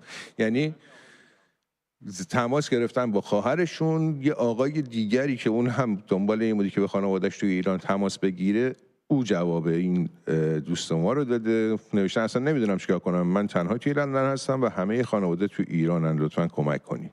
دوست دیگه ای نوشتن سلام وقت بخیر، ما از صبح داریم تلاش میکنیم ارتباط بگیریم با داخل ایران و نمیتونیم. آقا ما داریم سکته میکنیم این بیرون، به خدا دارم از نگرانی خانواده‌ام میمیرم. شرایطی که میگم خیلی از هموطنان ما در خارج از کشور دارن تجربهش میکنن. هموطن دیگه نوشته من 2 روز از خانواده‌ام اطلاعی ندارم، حتی سعی کردم از طریق اپلیکیشن های طولانی و رپتل تماس مستقیم بگیرم باشون ولی وصل نمیشه، از هیچ طریقی نمیشه ارتباط گرفت باشون. مردم رو رسما گروگان گرفتن. هموطن دیگه نوشته من با یک مریض داخل یک کشور غریب هستم، از خانواده تهران، خانواده‌ام تو تهران خبری ندارم، هر کاری لازمه انجام بدین. یک هموطن دیگه نوشتن سلام، از مشهد خبری نیست توی خبرها، از اونجا اطلاعی دارین 2 روز؟ من با هیچ کس نمیتونم ارتباط بگیرم توی ایران، شما تنها جایی هستین که به ذهنم میرسه. به خدا دلم داره کنده میشه. دوست عزیز من، رفیق گل من، ما هم مثل شما ارتباط آنچنانی با ایران نداریم و همین گزارش هایی است که حالا برخی از هموطنان که تقریبا دسترسی به اینترنت دارن، اونم با اینترنت خیلی ضعیف برای ما میتونستن پیام بفرستن روی تلگرام، روی اینستاگرام شبکه.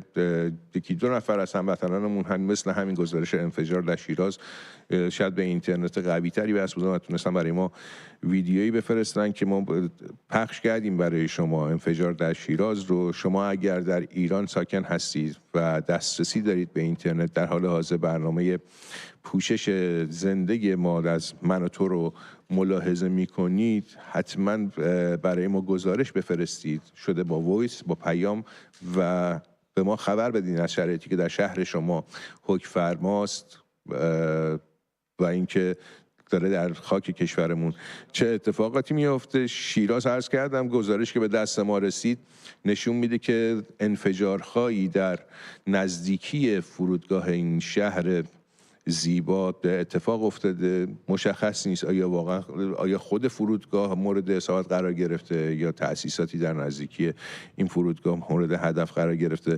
اجازه بدین یک کامنت دیگر هم بخونم. یه دوستی نوشتن سلام، من الان 2 روز هست با خانواده‌ام نتونستم تماس بگیرم، حتی با آی مسیج هم پیام فرستادم ارسال نمیشه ولی هیچ پاسخی دریافت نمی‌کنم. از طریق یکی از دوستان پیگیری کردم، میگن برای اینکه اینترنت ها رو قطع کردن، چون اسرائیل در ماشین‌های مردم پهپاد و مواد انفجاری و اسلحه جاسازی کرده و از این اینترنت پیگیری میکنن. اگه کسی شناسایی میشه میکشنش یا منفجر میکنن.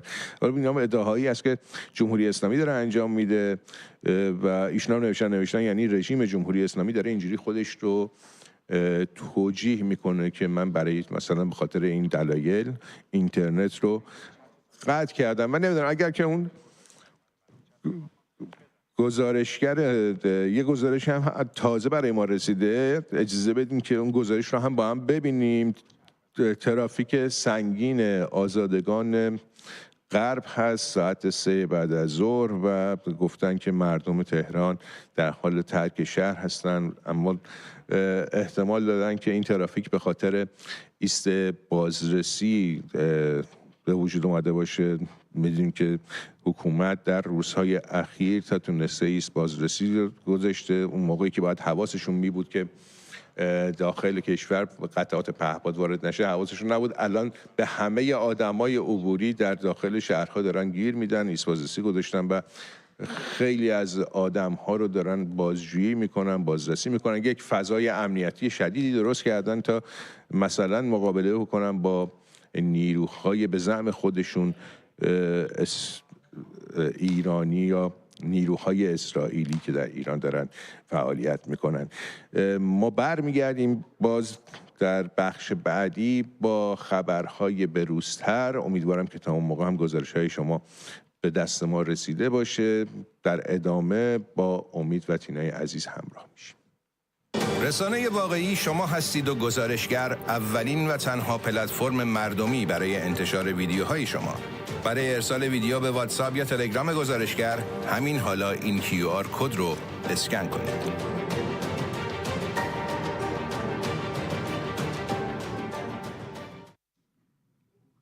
خانم ها آقایان، با درود دوباره، امیدوارم تندرست باشید و پرتوان در خدمتتون هستیم با ادامه تماس‌های پرمهر شما. امیدوارم راهی باز شده باشه بتونیم از ایران صدای هم میهنانمون رو بشنویم.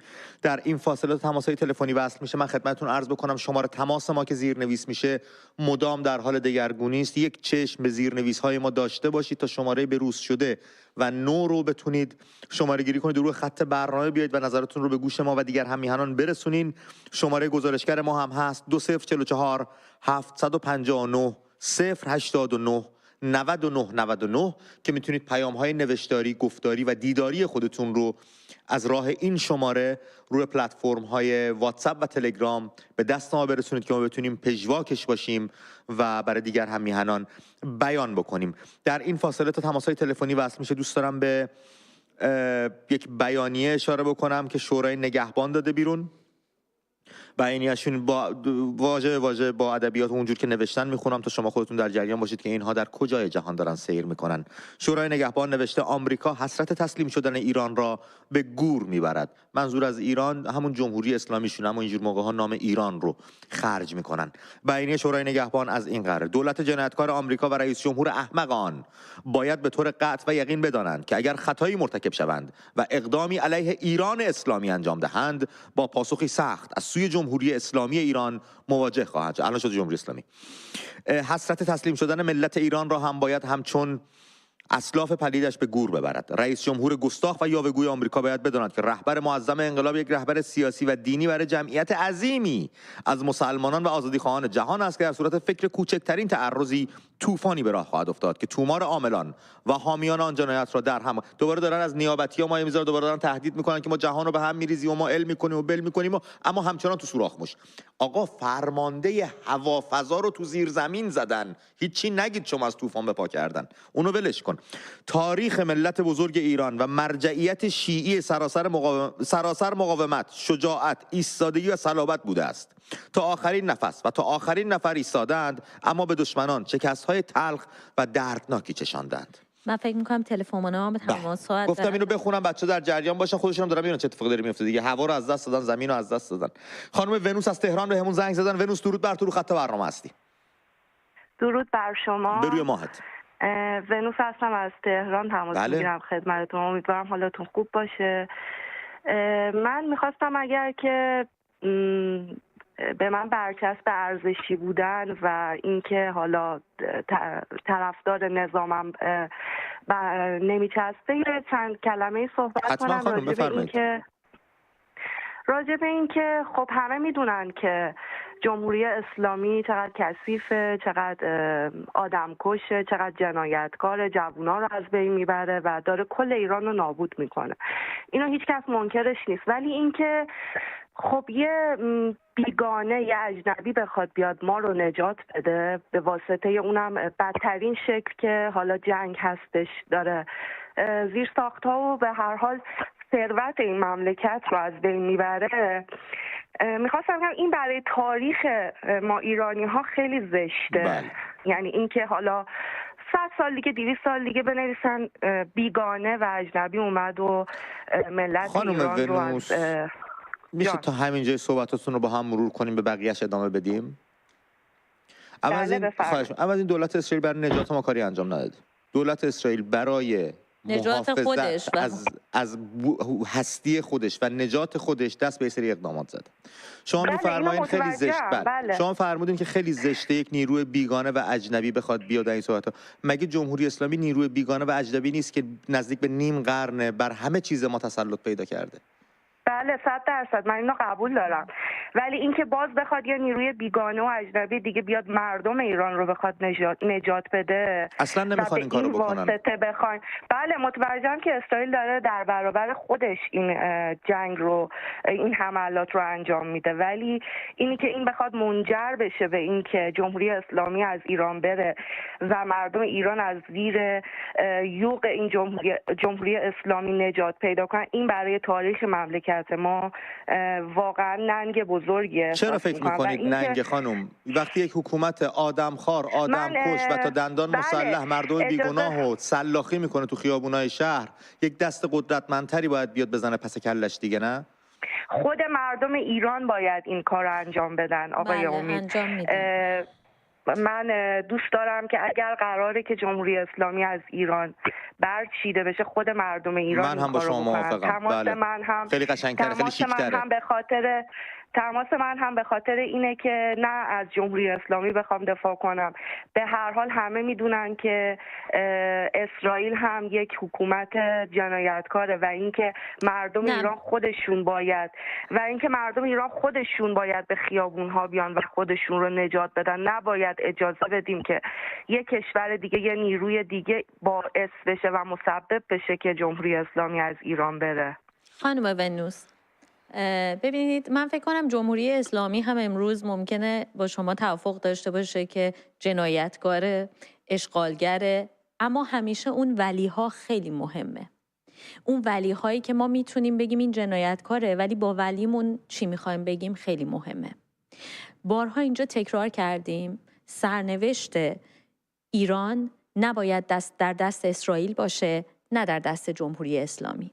این دیگه فکر کنم یک امر بدیهی هست برای همه ایرانی ها. اینجا هم تماس میگیرن، تکرارش میکنن.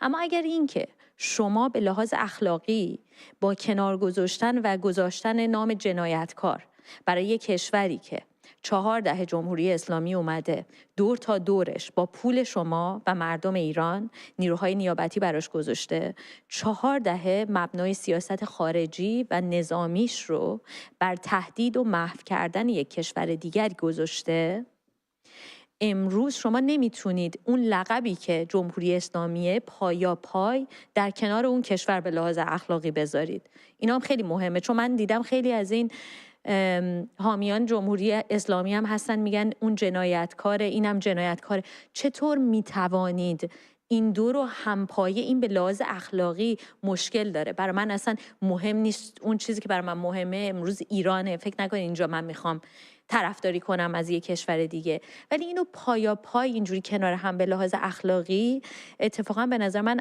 در نگاه ما نسبت به اتفاقی که داره میفته آخه خیلی تاثیر داره و برای همین من خواستم این موضوع رو اینجا در میون بذارم. بله و حالا بریم سراغ تماسی که از ایران اومده. با کرمانشاه از کرمانشاه سانا به همون زنگ زده، باهاش صحبت می‌کنیم. سانا درود بر تو، رو خط برنامه هستی. سلام، وقتی شما بخیر. روی ماهتون خانم. بنده از کرمانشاه هستم. بله. و به خاطر این تماس گرفتم برای کسانی که زنگ میزنن و خبر از خانواده‌هاشون ندارن. تماسشون از دست دادیم. خب با نسرین صحبت میکنیم از تهران، به همون زنگ زده. نسرین جان درود به شما، رو خط برنامه هستین. درود بر شما. به روی ماهتون خانم. امید عزیز، تینای عزیز. مخلص. درود به شما. در خدمتیم. خواهش میکنم. خدمتتون عرض کنم که من راستیتش اصلا از تهران خارج نشدم، همچنان سنگر رو حفظ کردم و فکر میکنم که اصلا تو خودم نمیبینم که بخوام خون و زندگیمو رها بکنم. بله. از این ناراحت میشم که اگر یه زمانی برم و برگردم و ببینم که خونم خدایی نکرده، سرزمینم، شهرم با خاک یکسان شده، قلبم درد میگیره. اینو واقعا میگم. قلب هر ایرانی به درد میاد خانم.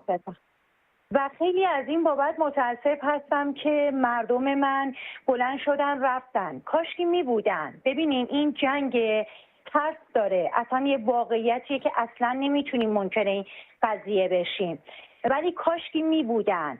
ببینین یه استارتی خورده شده. من اصلا طرف هیچ کس نیستم، من اصلا آدم بی‌طرف، من طرف ملت خودم هستم، شهر خودم هستم، کشور خودم هستم، من ایرانیم. شعارم نمیدم به پاش بیفته، به جاش باشه، هر کاری که از دستم در توانم باشه حتما انجام خواهم داد. ولی چرا مردم ما بی‌معرفتی کردن؟ از نظر من بی‌معرفتی کردن، بلند شدن رفتن. استارتی که اسرائیل زد اصلا به نفع خودش، اصلا من اینا رو کاری ندارم، آدم سیاسی نیستم، ولی چرا باید مردم ما بلند شدن برن؟ بهترین تایم بود، مردم ما می اومدن بی صدا اعتراض خودشون رو می گفتن. چرا رفتیم برگردیم بیاین چی؟ به اصطلاح خودم میگم، ما اصلیتمون شمالیه، پلو پخته آماده دستتون بدن. چرا؟ اون چه ارزشی داره؟ خانم نسرین، نمیشه قضاوت کرد واقعا. بعدم میگید مردم رفتن، الان مگه تمام تهران رفتن؟ چطوری 12-13 میلیون نفر از شهر خارج شدن؟ خیلی از تهران رفته باشن 300 400 500 هزار نفر بیشتر نمیتونن اصلا حجم جاده ها، ترافیک جاده ها اجازه میده مقداری از این بیشتر خارج بشن.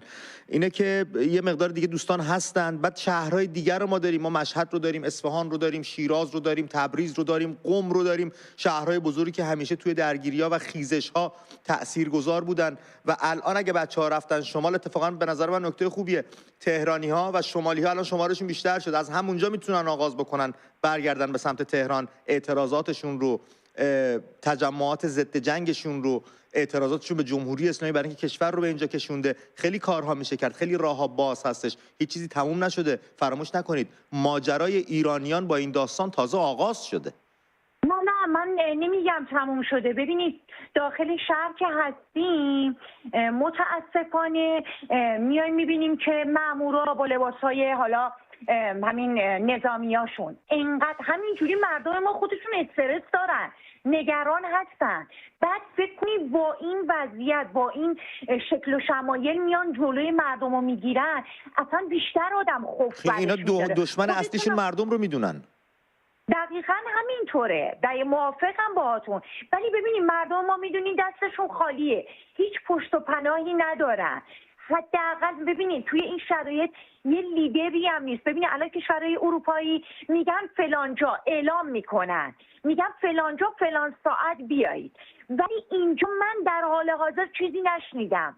کسی برگرده بگه که بیاین فلان ساعت فلان میدون همه جمع. در شرایط جنگی کسی میتونه بگه به مردم فلان ساعت در فلان میدون حضور داشته باشن که اونجا رو بزنن بعد بیفته گردن اون شخصی که فراخوان داده. بله دیگه اینو نگیم. من میفهمم الان به هر حال استرس زیاده، ولی خب نمیشه که چنین قضاوت یا چنین برخوردی با مسئله کرد. خیلی سپاسگزارم خانم نسرین از تماستون، دغدغه‌هاتون رو مطابق. بعد یه جایی صحبتاتون شما فرمودید که من سیاسی نیستم. نمیتونید این حرف رو بزنید خانم. آره. شما که وقتی از خواب بلند میشید قیمت دلار رو چک میکنید، قیمت نون، اقلام اساسی رو چک میکنید، کرایه خونتون داره میره بالا، سفر خارجی نمیتونید برید، بهای ارزش پول ملیتون داره از دست میره، پاسپورتتون هر روز داره بی‌اعتبارتر میشه، نمیتونید بگید سیاسی نیستم. شما سر تا پاتون سیاسی خانم. هممون اینجوری هستیم. سعید از اهواز به همون زنگ زده رو خط برنامه. سعید درود بر تو، سخنانت رو میشنویم رفیق. درود بر شما. به روی ماهت سعید جان، سپاسگزارم. خسته نباشید. شما هم رفیق، ممنونم. میبخشید من البته از 1401 میخواستم تماس بگیرم خدمتتون ولی نشد، یعنی اصلا نمیشه تماس. همینجوری شانسی گرفتم. چقدر خوشحالیم که تونستی تماس بگیری پس از این همه سال. همچنین من و اهواز که خیلی چیز نیست، چون پریشب یه مقدار تق و توقی میومد ولی دیشب خبری نبود اصلا. بعد اینترنت هم که کلا قطعه.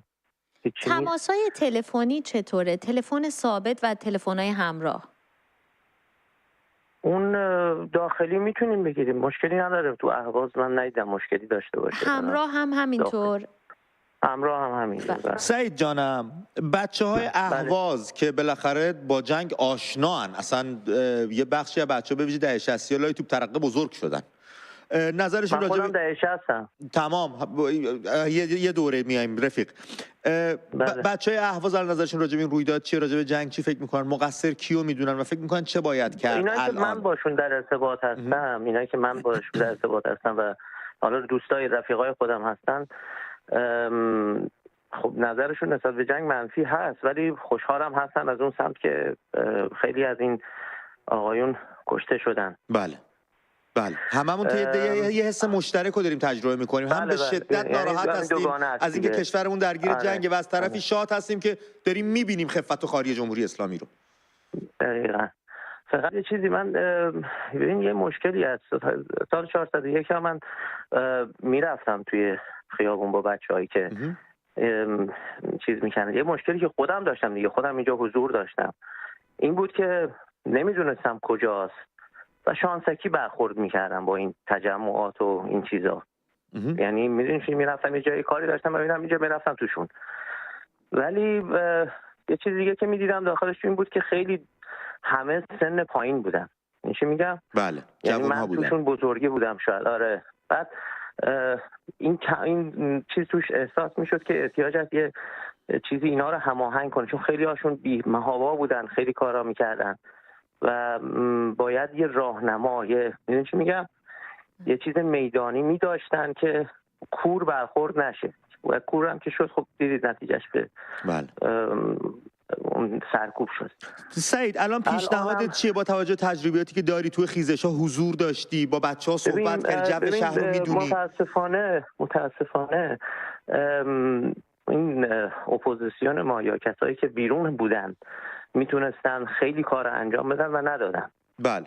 خب مثلا شما زمان انقلاب ببین حرفه‌ای حالا من کار ندارم به کسایی که اومدن بعد نتیجه چی شد، ولی حرفه‌ای و برنامه‌دار برخورد می‌کردن دیگه. مثلا یه جاهای جمع می‌شدن، یه جاهای میتونستن جمع شدن. اون حکومت قبلی کار نداشت مثلا فرض کنه تو مساجد اگر جمع می‌شدن یا فلان. بله خب بسیاری از اونها آموزش دیده در کشورهای دیگه بودن. مثلا شما اتحاد جماهیر شوروی روشون سرمایه گذاری کرده بود، هزینه هاشون رو میداد، آموزش میداد.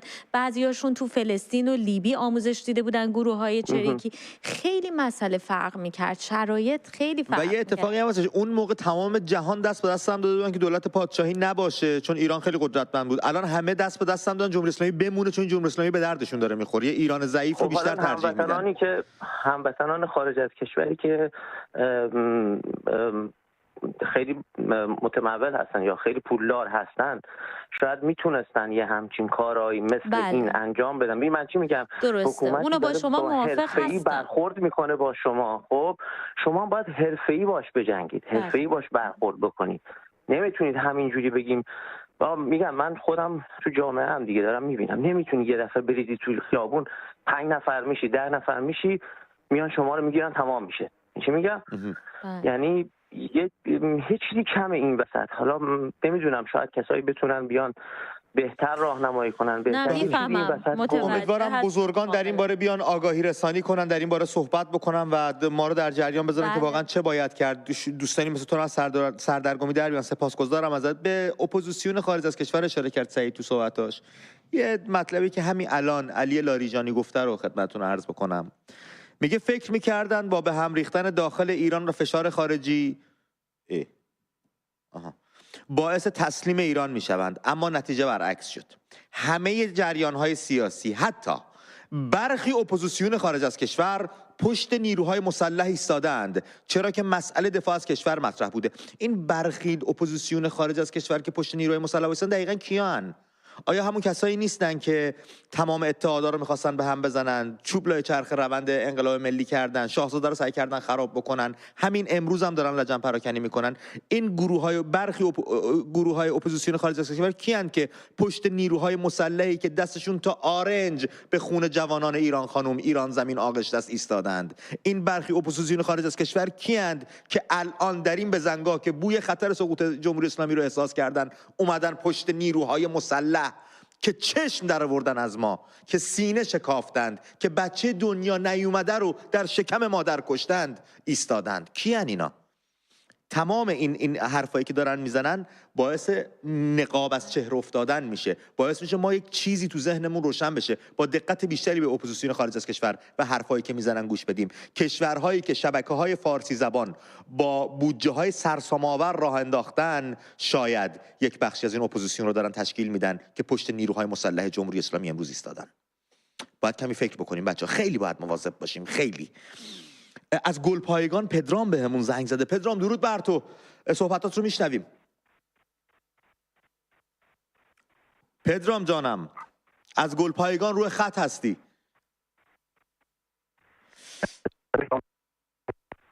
هم نمیره هم آره مشکل تصویر داریم. غزاله هم از اهواز بود قطع شد تا غزاله دوباره وصل شد. غزاله درود بر تو، از اهواز صداتو میشنویم.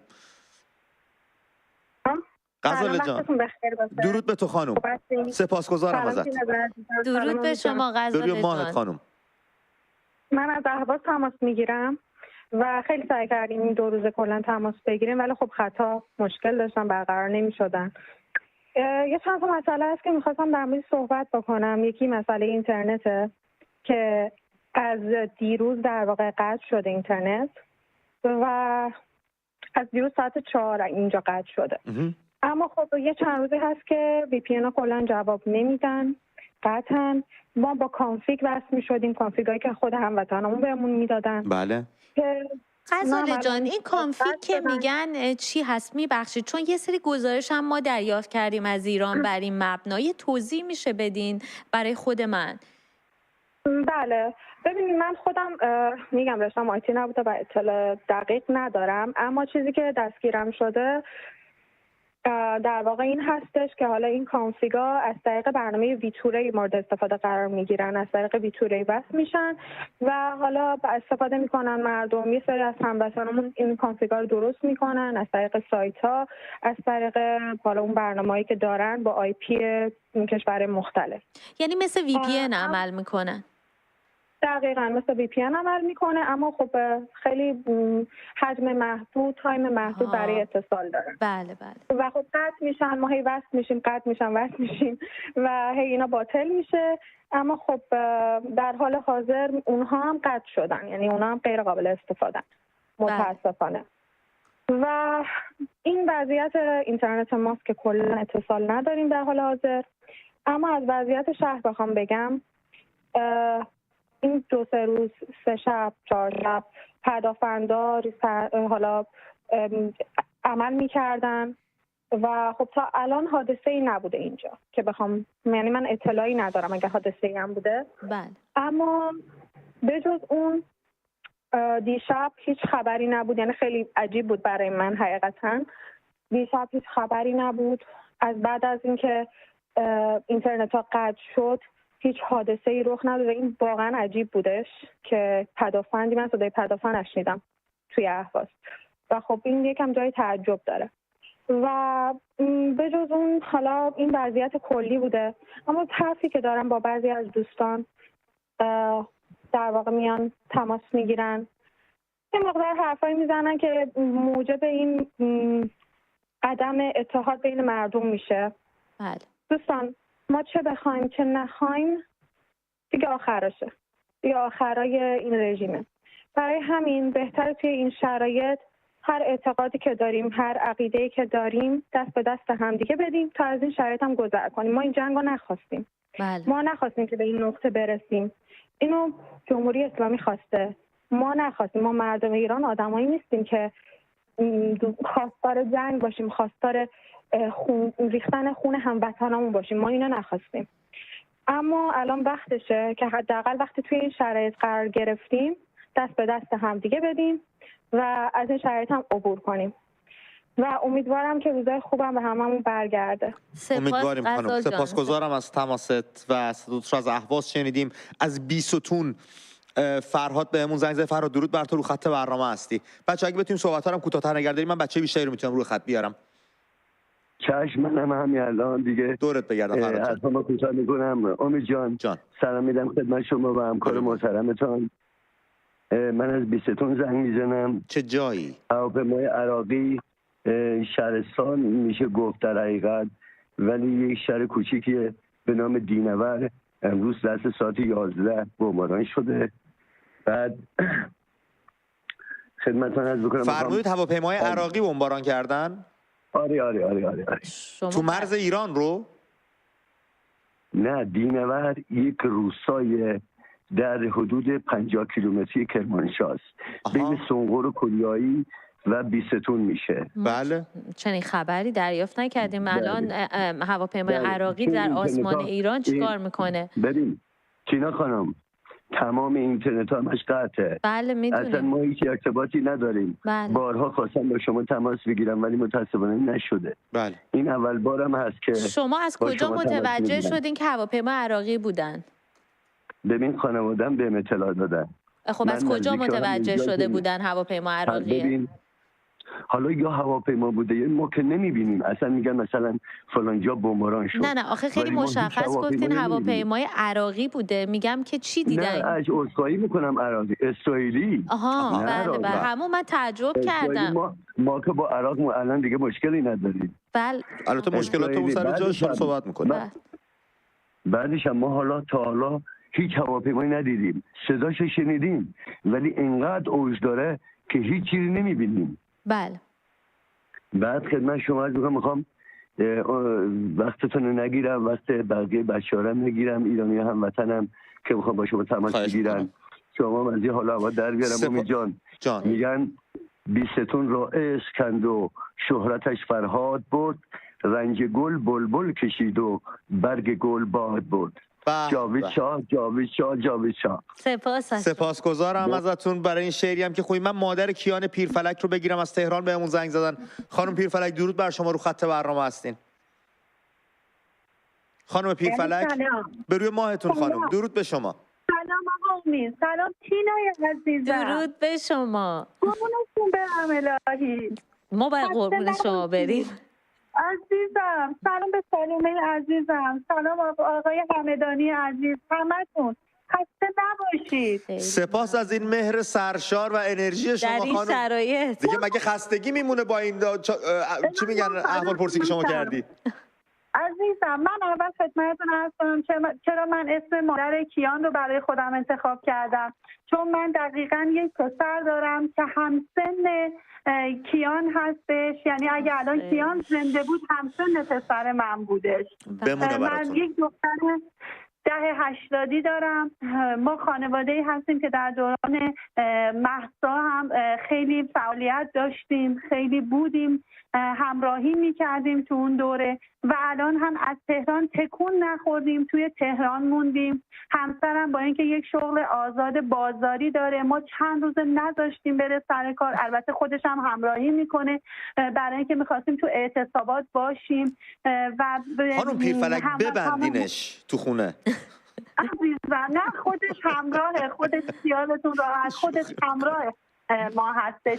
و اینکه میخواستم به همشهریای عزیزم که تهران رو ترک کردن بگم که برگردید، ما باید باشیم، ما باید توی تهران باشیم که آزادی رو توی تهران جشن بگیریم، آزادی رو توی میدون آزادی ما باید جشن بگیریم. میدان شهیاد انشاءالله میدون شهیاد جشن بگیریم. اگه قرار باشه ما تهران رو خالی بکنیم پس جشن پیروزی رو کی قراره بگیره؟ چجوری باید بگیریم؟ فکر کنم بچه‌ها خانم پیرفلک از شمال میخوان دست افشان جاریشن به سمت پایتخت.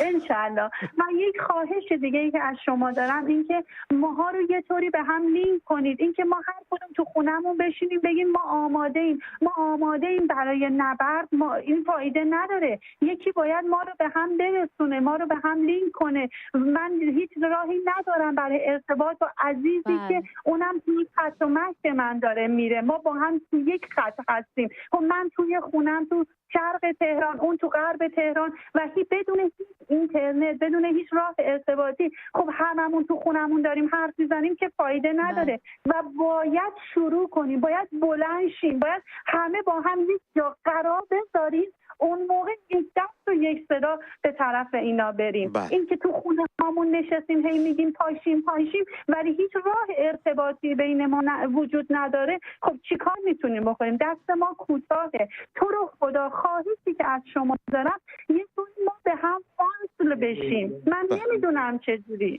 وصل بشیم به هم. خانم پیرفلک دغدغتون کاملا قابل فهم هستش و بله، ولی من فکر میکنم ما توی آشناها، دوستان و بستگان خودمون، تو حلقه های دور و بری خودمون میتونیم حلقه های معتمد رو شکل بدیم، یواش یواش به شمارشون افزوده بشه. اون اتفاق محل محوری که من خدمتتون عرض کردم در جاهای دیگه دنیا پاسخ داده، خیلی کار میکنه، چون بچه محلا هم کوچه و خیابون رو میشناسن، هم محل رو میشناسن، هم افراد محل رو میشناسن، میتونن حسای اولی رو شکل بدن، بعد محل به محل به هم بپیوندن و یک موج خروشان بشن که رمز پیروزی ما، حضور میلیونی ما در میدان هستش، اون اتفاق بیفته. امیدوارم بتونیم به اونجا برسیم. اما شما نقشتون رو ایفا کردین. بله. اونم حمایت از همسرتون بود برای اینکه همراهی کنن از اعتصابات سراسری. درود به شما. بله.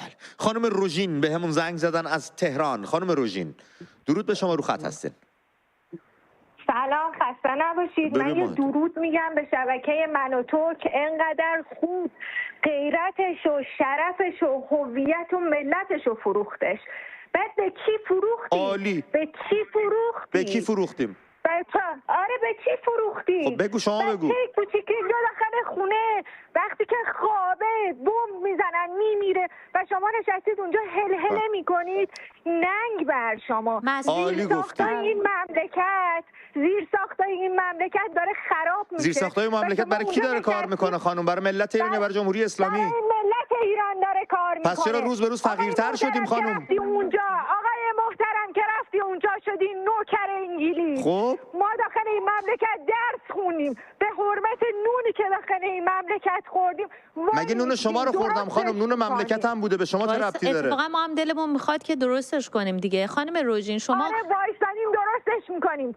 خانمی که نشستی اونجا حرف میزنی، خود من سر مهسا امینی چون ناعادلانه کشته شده بود اومدم بیرون، ولی الان میبینم شماهایی که مهسا رو علم کردید خودتون چیزی از عدالت حالیتون نمیشه. اگر از عدالت حالیتون میشد در مقابل کشته شدن مردمی که بیگناه بودن سکوت نمی کردید. بله. نمی مدید دفاع کنید. خانم روژین آره بگو. عالی. من اینو فریاد میزنم که شما وطن فروشید. فریادم نمیخواد بزنید، آروم هم بگید صداتون میاد. اصلا فریاد نمیخواد، به خود فشار نیاد. قضاوتشو میذاریم به عهده ملت ایران. چند تا پرسش داشته، ولی خب ببین خانم روژین مهسا رو ما علم که حالا بماند. اصلا همه چیز جمهوری اسلامی اصلا توی جای معادله نبود. خیلی صحبت‌های خوبی رو مطرح کردن. عوض این اگر ما خودمون رو فروختیم و شما ازش آگاه داری، احتمالاً شما شاهد این معامله بودی و به عنوان یکی از شاهدا زیر قرارداد امضا کردی که ازش آگاهی داری. این از این خودت زینف بودی. از طرف دیگه خانم مهسا امینی عزیز، این دختر نازنین سرزمین رو ما علمش نکردیم. اومد تو خیابونای کشورش بگرده، اون کسی که شما الان براش داری هنجرتو پاره میکنی زد کشتش و مردم تهران از دم بیمارستان کسری آغاز کردن خیزش رو و پخش شد در سراسر کشور. تاریخ رو دیگه نمیتونید تحریف بکنید که.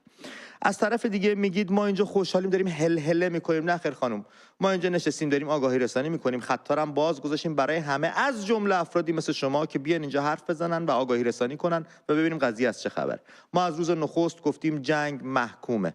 از اینی که کشورمون درگیر جنگ شده ناراحتیم، از اینکه مردم سرزمینمون دارن جان خودشون رو از دست میدن، خانه هاشون ویران میشه و خسارت بهشون تحمیل میشه ناراحتیم. منی که اینجا نشستم خانم به میگی آدم فروش، هم مادرم الان اونجاست، هم خانواده‌م اونجان، همشون زیر بمبارون هستن، همشون در خطر مرگ هستن، ولی خب این دلیل نمیشه که ما از حق بخوایم غافل بشیم و اون چیزی که درسته رو بیان نکنیم. شما فراموش نکن این کسانی که براشون داری گلوتو پاره میکنی این جنگ رو، آتشش رو افروختن. اینها بودن که 46 سال هی گفتن مرگ بر اسرائیل، مرگ بر اسرائیل، مرگ بر اسرائیل، بدون اینکه ذره‌ای تفکر بکنن به مردمان سرزمینشون براشون پناهگاه، براشون دارو، براشون سرویس‌های ویژه امدادرسانی تهیه بکنن. هیچی. اگر امروز اتفاقی در اون کشور افتاده، شما باید این تلفن و این فریاد و این انرژی رو به جمهوری اسلامی بزنی که مسبب همه این بدبختی ها بوده، نه مایی که اینجا نشستیم خطا رو باز گذاشتیم تو شرایطی که همون دولتی که شما داری ازش حمایت میکنی اینترنت رو به مردم بسته، تلفن ها رو به مردم بسته، آگاهی رسانی نمیکنه، اخبار دروغ داره میده و داره آدرس غلط به مردم میده. ما اینجا اتفاقا فضا رو باز گذاشتیم برای شفاف سازی، برای کسایی مثل شما، حتی با طرز فکر شما بیا اینجا صحبت بکنی و خودتو خالی بکنی. من میدونم خیلی داره بهتون فشار میاد، تمام اون چیزایی که امید و آرزوتون بود جلو چشتون داره همینجوری میریزه پایین، از صدا و سیماتون، از نیروی سرکوبتون، از فرماندهاتون، از هوافضاتون، از موشکتون، از همه چیتون. حق دارید عربده بزنید، فشار درد داره، آدم فریاد میزنه، اب نداره، خودتو خالی کن. ولی وقتی خلوت کردی با خودت، نگاهی تو آینه انداختی و با خودت چشم تو چشم شدی، از خودت واقعا بپرس مسبب اصلی تمام این بدبختی ها کیه؟ میگی زیرساختامون داره از بین میره. این زیرساختا 46 سال مگه برای ملت ایران کار کرده؟ این زیرساختا، نفتمون، پالایشگاهمون، همش داره خرج میشه، هزینه میشه برای حماس و حزب الله و مردم لبنان و غزه و همه. اصلا بهش رسیدگی نشده. یه تعدادی دوشیدنش، اوورهال میکردن، بعدش هم اینا زیرساخت میکنید. اینا همه اون جایی که هدف قرار گرفته شده محدوده عملکرد نظامی داشته. امیدوارم که هیچ وقت زیرساخت‌های ملی ایران از بین نره. این من دیشب داشتم یه سخنرانی از شاهزاده از شاهنشاه آریامهر گوش می‌کردم. ایشون امیدوارم بتونیم پیدا کنیم، شاید بچه‌ها دارن صدای منو تو آرکایوم بتونن پیدا کنن. سخنرانی میگفتش، میفرمودن ایشون اگر خانه‌ای خراب بشه میشه دوباره ساخت، اگر مدرسه‌ای خراب بشه میشه دوباره ساخت، اگر مؤسسه‌ای ویران بشه میشه دوباره ساخت، اما اگر استقلال و آزادیتون رو از دست بدید دیگه نمیشه پسش گرفت، دیگه نمیشه آوردش. و دقت کنید چی دارید میگید، دقت کنید این انرژیتون رو کجا و برای کی دارید خرج میکنید. این خانم گفت ما دیگه نوکر انگلیس و نمیدونم همه این فرهنگ، اینا رو خیلی ساله دارن میگن. ما رو به انگلیس و آمریکا و اسرائیل و به همه چسبوندن، هیچ کدوم هم پاسخ نداده. و خواستم بگم حالا یکی هم اینجا برای من در کامنت ها گذاشته بود، اتفاقا فکر کنم بدونم، چون از این صفحاتی در اینستاگرام که مرتب میخوان بگن که انگلیس هم واقعا وضعیت زندگی توش فاجعه است مثل جمهوری اسلامیه. بعد این دیگه کاملا مشخصه. بعد برای من نوشتن که آره خانم قاضی، ما شما طرفدار اسرائیلی داری دفاع میکنید چون منافع شخصی درگیره. و خواهش میکنم از این طرز تفکر بیشتر زنگ بزنید. آره بیشتر زنگ بزنید. من لذت میبرم وقتی میتونم اینجور بی‌پروا پاسختون رو بدم. فرصتو که فراهم نکردید حضوری خدمت برسم اونجا رو در رو باشیم، ولی اینجا حالا با هم صحبت کنیم تا همدیگه یه روزی یه جایی بالاخره میبینیم دیگه، اینجوری که نمیمونه، یه جوری میشه. آریا از مشهد بهمون زنگ زده. آریا درود بر تو، رو خط برنامه هستی. درود بر شما، درود بر همکار گرامیتون. امیدوارم که همیشه سلامت باشید و سپاس بیکران دارم از شما عزیزان که اینقدر رؤوفانه، عاشقانه برای ملت ایران اینجوری سخن میگید، آگاهشون میکنید و همراهشون پا به پای ما هستید. سپاس بیکران دارم. ما انجام وظیفه میکنیم رفیق. نه واقعا این ما واقعا مدیون شما هستیم و امیدوارم روزی برسه که در کنار شما در ایران جشنی رو بپا کنیم و در کنار شما عزیزان بهترین لحظه ها رو قدم برداریم. من این مسئله رو میخواستم خدمتتون عرض کنم. ببینید، ما اگر نگاهی به دوره شاهنشاه فقیدمون بندازیم که اسرائیل خب سفارت داشت در ایران، امریکا سفارت داشت، چقدر همه فلسطین و اسرائیل در کنار هم به خوبی و خوشی زندگی میکردن و هیچ مشکلی هم نداشتن، نه جنگی بود، نه بمبارانی بود، نه کشتاری بود، نه هیچی. و فقط این مسئله در زمانی اتفاق افتاد که از اون اغتشاش 57 روشن شد، شکل گرفت و به اینجا ختم شد. و این اتفاقات که در خاورمیانه داره میفته، همه مشکل اساسی اون پاگیر این افرادی هستن که در این حکومت دارن حکمرانی میکنن. بله.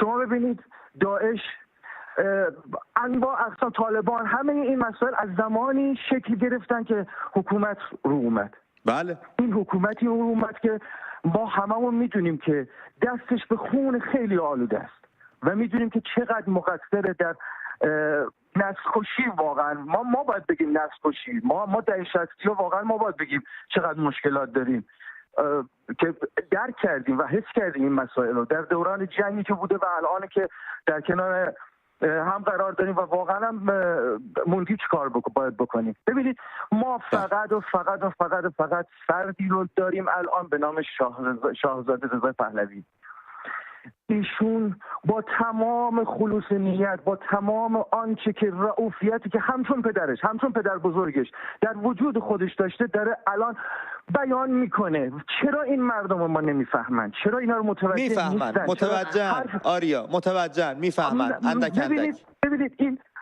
ببینید از متاسفانه یا درکش یا نمیخوام بفهمن. درست حقیقت میفهمین. و این مرد چقدر با خلوص نیت و تنها کسی که به نجات ما ایرانی‌ها گریبان داره و قراره که این راه رو برای ما پیش ببره فقط ایشون هستن. اونو که آریا عزیزم اونو که میاد جونم نه بگو اونو که میان میگن آقا شاهزاده رضا نمیدونم فلان اینجوری سخن گفته. آقا اگه کسی رو دارین غیر این مرد، آقا بیان بگین دیگه. کی الان اومده الان در صفحات مجازی، در تلویزیون شما، در هر جای دیگه بیاد بگه آقا من آمادم براتون کار انجام بدم، من اومدم این کارو بکنم، این روش کار من، این کاری که باید انجام بدم ایناست. آریا عزیزم، شاهزاده رضا پهلوی 46 سال مشخص کرده موزش چیه، نیتش چیه و خواستش چیه. اون کسی که باید بفهمیده فهمیده، اون کسی هم که نفهمیده تا الان نخواسته بفهمه و زین پس هم نخواهد فهمید. اینو بذارید کنار فعلا. خوابه رو میشه از خواب بیدار کرد. کسی که خودش رو به خواب زده شما نمیتونید. دقیقاً متاسفانه تماس آریا پرید. بچه‌ها یکم کوتاه‌تر صحبت کنید، بعد اگه روی خط میایین از شرایط شهر بگید، از شرایط اینترنتتون بگید، از اینکه آمار زخمی‌ها و با شوربختی جان باخته اگر داریم رو به ما بدید. خبرگزاری جمهوری اسلامی هیچ اطلاع رسانی نمی‌کنن. مهدی از تهران زنگ زده رو خط برنامه است. مهدی جان درود بر تو، گفتنیات رو میشنویم رفیق. سلام خدمت شما. به روی ماهت. من الان از تهران دارم با شما تماس میگیرم. بله. اینجایی که ما دیگه میکنیم منطقه قیطریه است. بله. شهر در امن و امانه، نه صدای شلیکی، نه بمبی، نه موشکی و این چیزهایی که میگن واقعا نیست. این ورد به جاش اسرائیل که الان تل‌آویو، حیفا داره نابود میشه. عالی شد. خب این یک موضوع. اصلا ببین آخرین خبری که من دارم اسرائیل رو دیگه تمومه. صحبت کنم بذارید من صحبت کنم. آره حتما انجام بده. شما میگین این جمهوری اسلامی بره، آقا بره. رضا پهلوی میخواد بیاد. آیا رضا پهلوی میخواد بیاد ما نه. زن خودشو نمیتونه جمع کنه، با معلم یوگاش میره میخوابه. آیا واقعا ایشون ما بیاد پادشاه ما بشه؟ ما که نمیدونیم دختران ایشون با آیا بچه های خودش. خب اول از اینکه پاتای گلیوت دراستر کردی دیگه نمیتونی صحبت بکنی. اینجا آزادی بیان هست ولی بی احترامی، اونم به کسی که بخش بیشتری از جامعه ایران چشم امید بهش دارن، امکان پذیر نیست رفیق. این یک. دو اینکه هیچ وقت شاهزاده رضا پهلوی نگفت من میخوام بیام حکمرانی بکنم. ایشون ولیعهد قانونی وارث سامانه پادشاهی 2500 ساله ایرانه، ولی با کمال تواضع داره میگه مثلا نمیخوام، من فقط دوران گذار رهبری میکنم، یک صندوق آزاد انتخابات بذاریم، مردم ایران رأی بدن چه میخواهند. جمهوری اومد بیرون جمهوری میشود، پادشاهی اومد بیرون پادشاهی میشود، هر چی مردم ایران خواستن. حرفای ایشون رو تحریف نکنید. این دو. سه، دوست عزیز من، شما برو مشکلتو با جمهوری اسلامی حل کن که وقتی تهرانچی رو دانشمند هسته‌ایشو زدن دختر یکی فرمانده پیشش بوده ساعت 4 صبح. شما راجع به مشکلات اخلاقی شاهزاده و همسرشون نمیخواد صحبت کنید. بعد این شما برو با اون آقایون باجناقبازا مشکلاتو حل بکن. شما قشر شما به ویژه راجع به مسائل اخلاقی اصلا صحبت نکنید. محلی از اعراب ندارید تو این زمینه. انقدر کثافت کاری کردید، انقدر پروندهتون سیاهه که اصلا شما دهن نباید باز کنید در این زمینه. الان هم اگه میاد رو خط این برنامه میخواید حرف بزنید، حرفایی بزنید که منو به چالش بکشید، من عرق شرم به پیشونیم بشینه جلوی دوربین و آچمز بشم. نه اینی که پرونده زونکن پاسخ منطقی و با دلیل و سند بشه بهتون داد. چرند نگید، بیایید منطقی حرف بزنیم روی سند، دلیل و با استدلال‌های درست. آی اون اونجوریه و آی این اینجوریه، اینا ما از این حرفا زیاد شنیدیم. هیدر یا صیحونتون هم شنیدیم. الان کجا این راستی واقعا؟ کوشین الان؟ آقاتون کو؟ بقیه‌تون کو؟ فدویتون با قایق‌های تندرش کو؟ بله. برید مشکلات خودتون رو حل کنید و حرفم تو مردم شما سعی کن تماس بگیریم با فرمانده کل قوا رو پیدا کنین در این شرایط جنگی که ایران همینطوری آسمانش باز هستش، هر کسی هر کاری داره. میگه اینجا همه چی آرومه. یکی همیهنا زنگ دیگه ما نمیگیم، یکی همیهنا تهران زنگ زده میگه میرم رو پشت بون چهار گوشه شهر داره دود بلند میشه. چقدر نفهم و دروغ گویید شما آخه. تو مغزتون چی گذاشتن؟ این مشمای مغز رو اصلا ورداشتید کار کنه یا مثل صندلیای ماشینتون نو نگرش داشتین؟ مهسا از کرمان بهمون زنگ زده. مهسا جان درود بر تو، رو خط برنامه هستی. قطع شد مهسا. با محمود از بجنورد صحبت میکنی. محمود جان درود بر تو، رو خط برنامه هستی. درود بر شما امید جان، درود بر شما، خسته نباشین. درود بر تینا خانم. داداش دمت گرم، با همین فرمون برین جلو. ببین چی کارشون کردین که اینا به دست و پا افتادن، دارن چی کار میکنن. اصلا امید درست نقطه زنی زدیم مثل اسرائیل.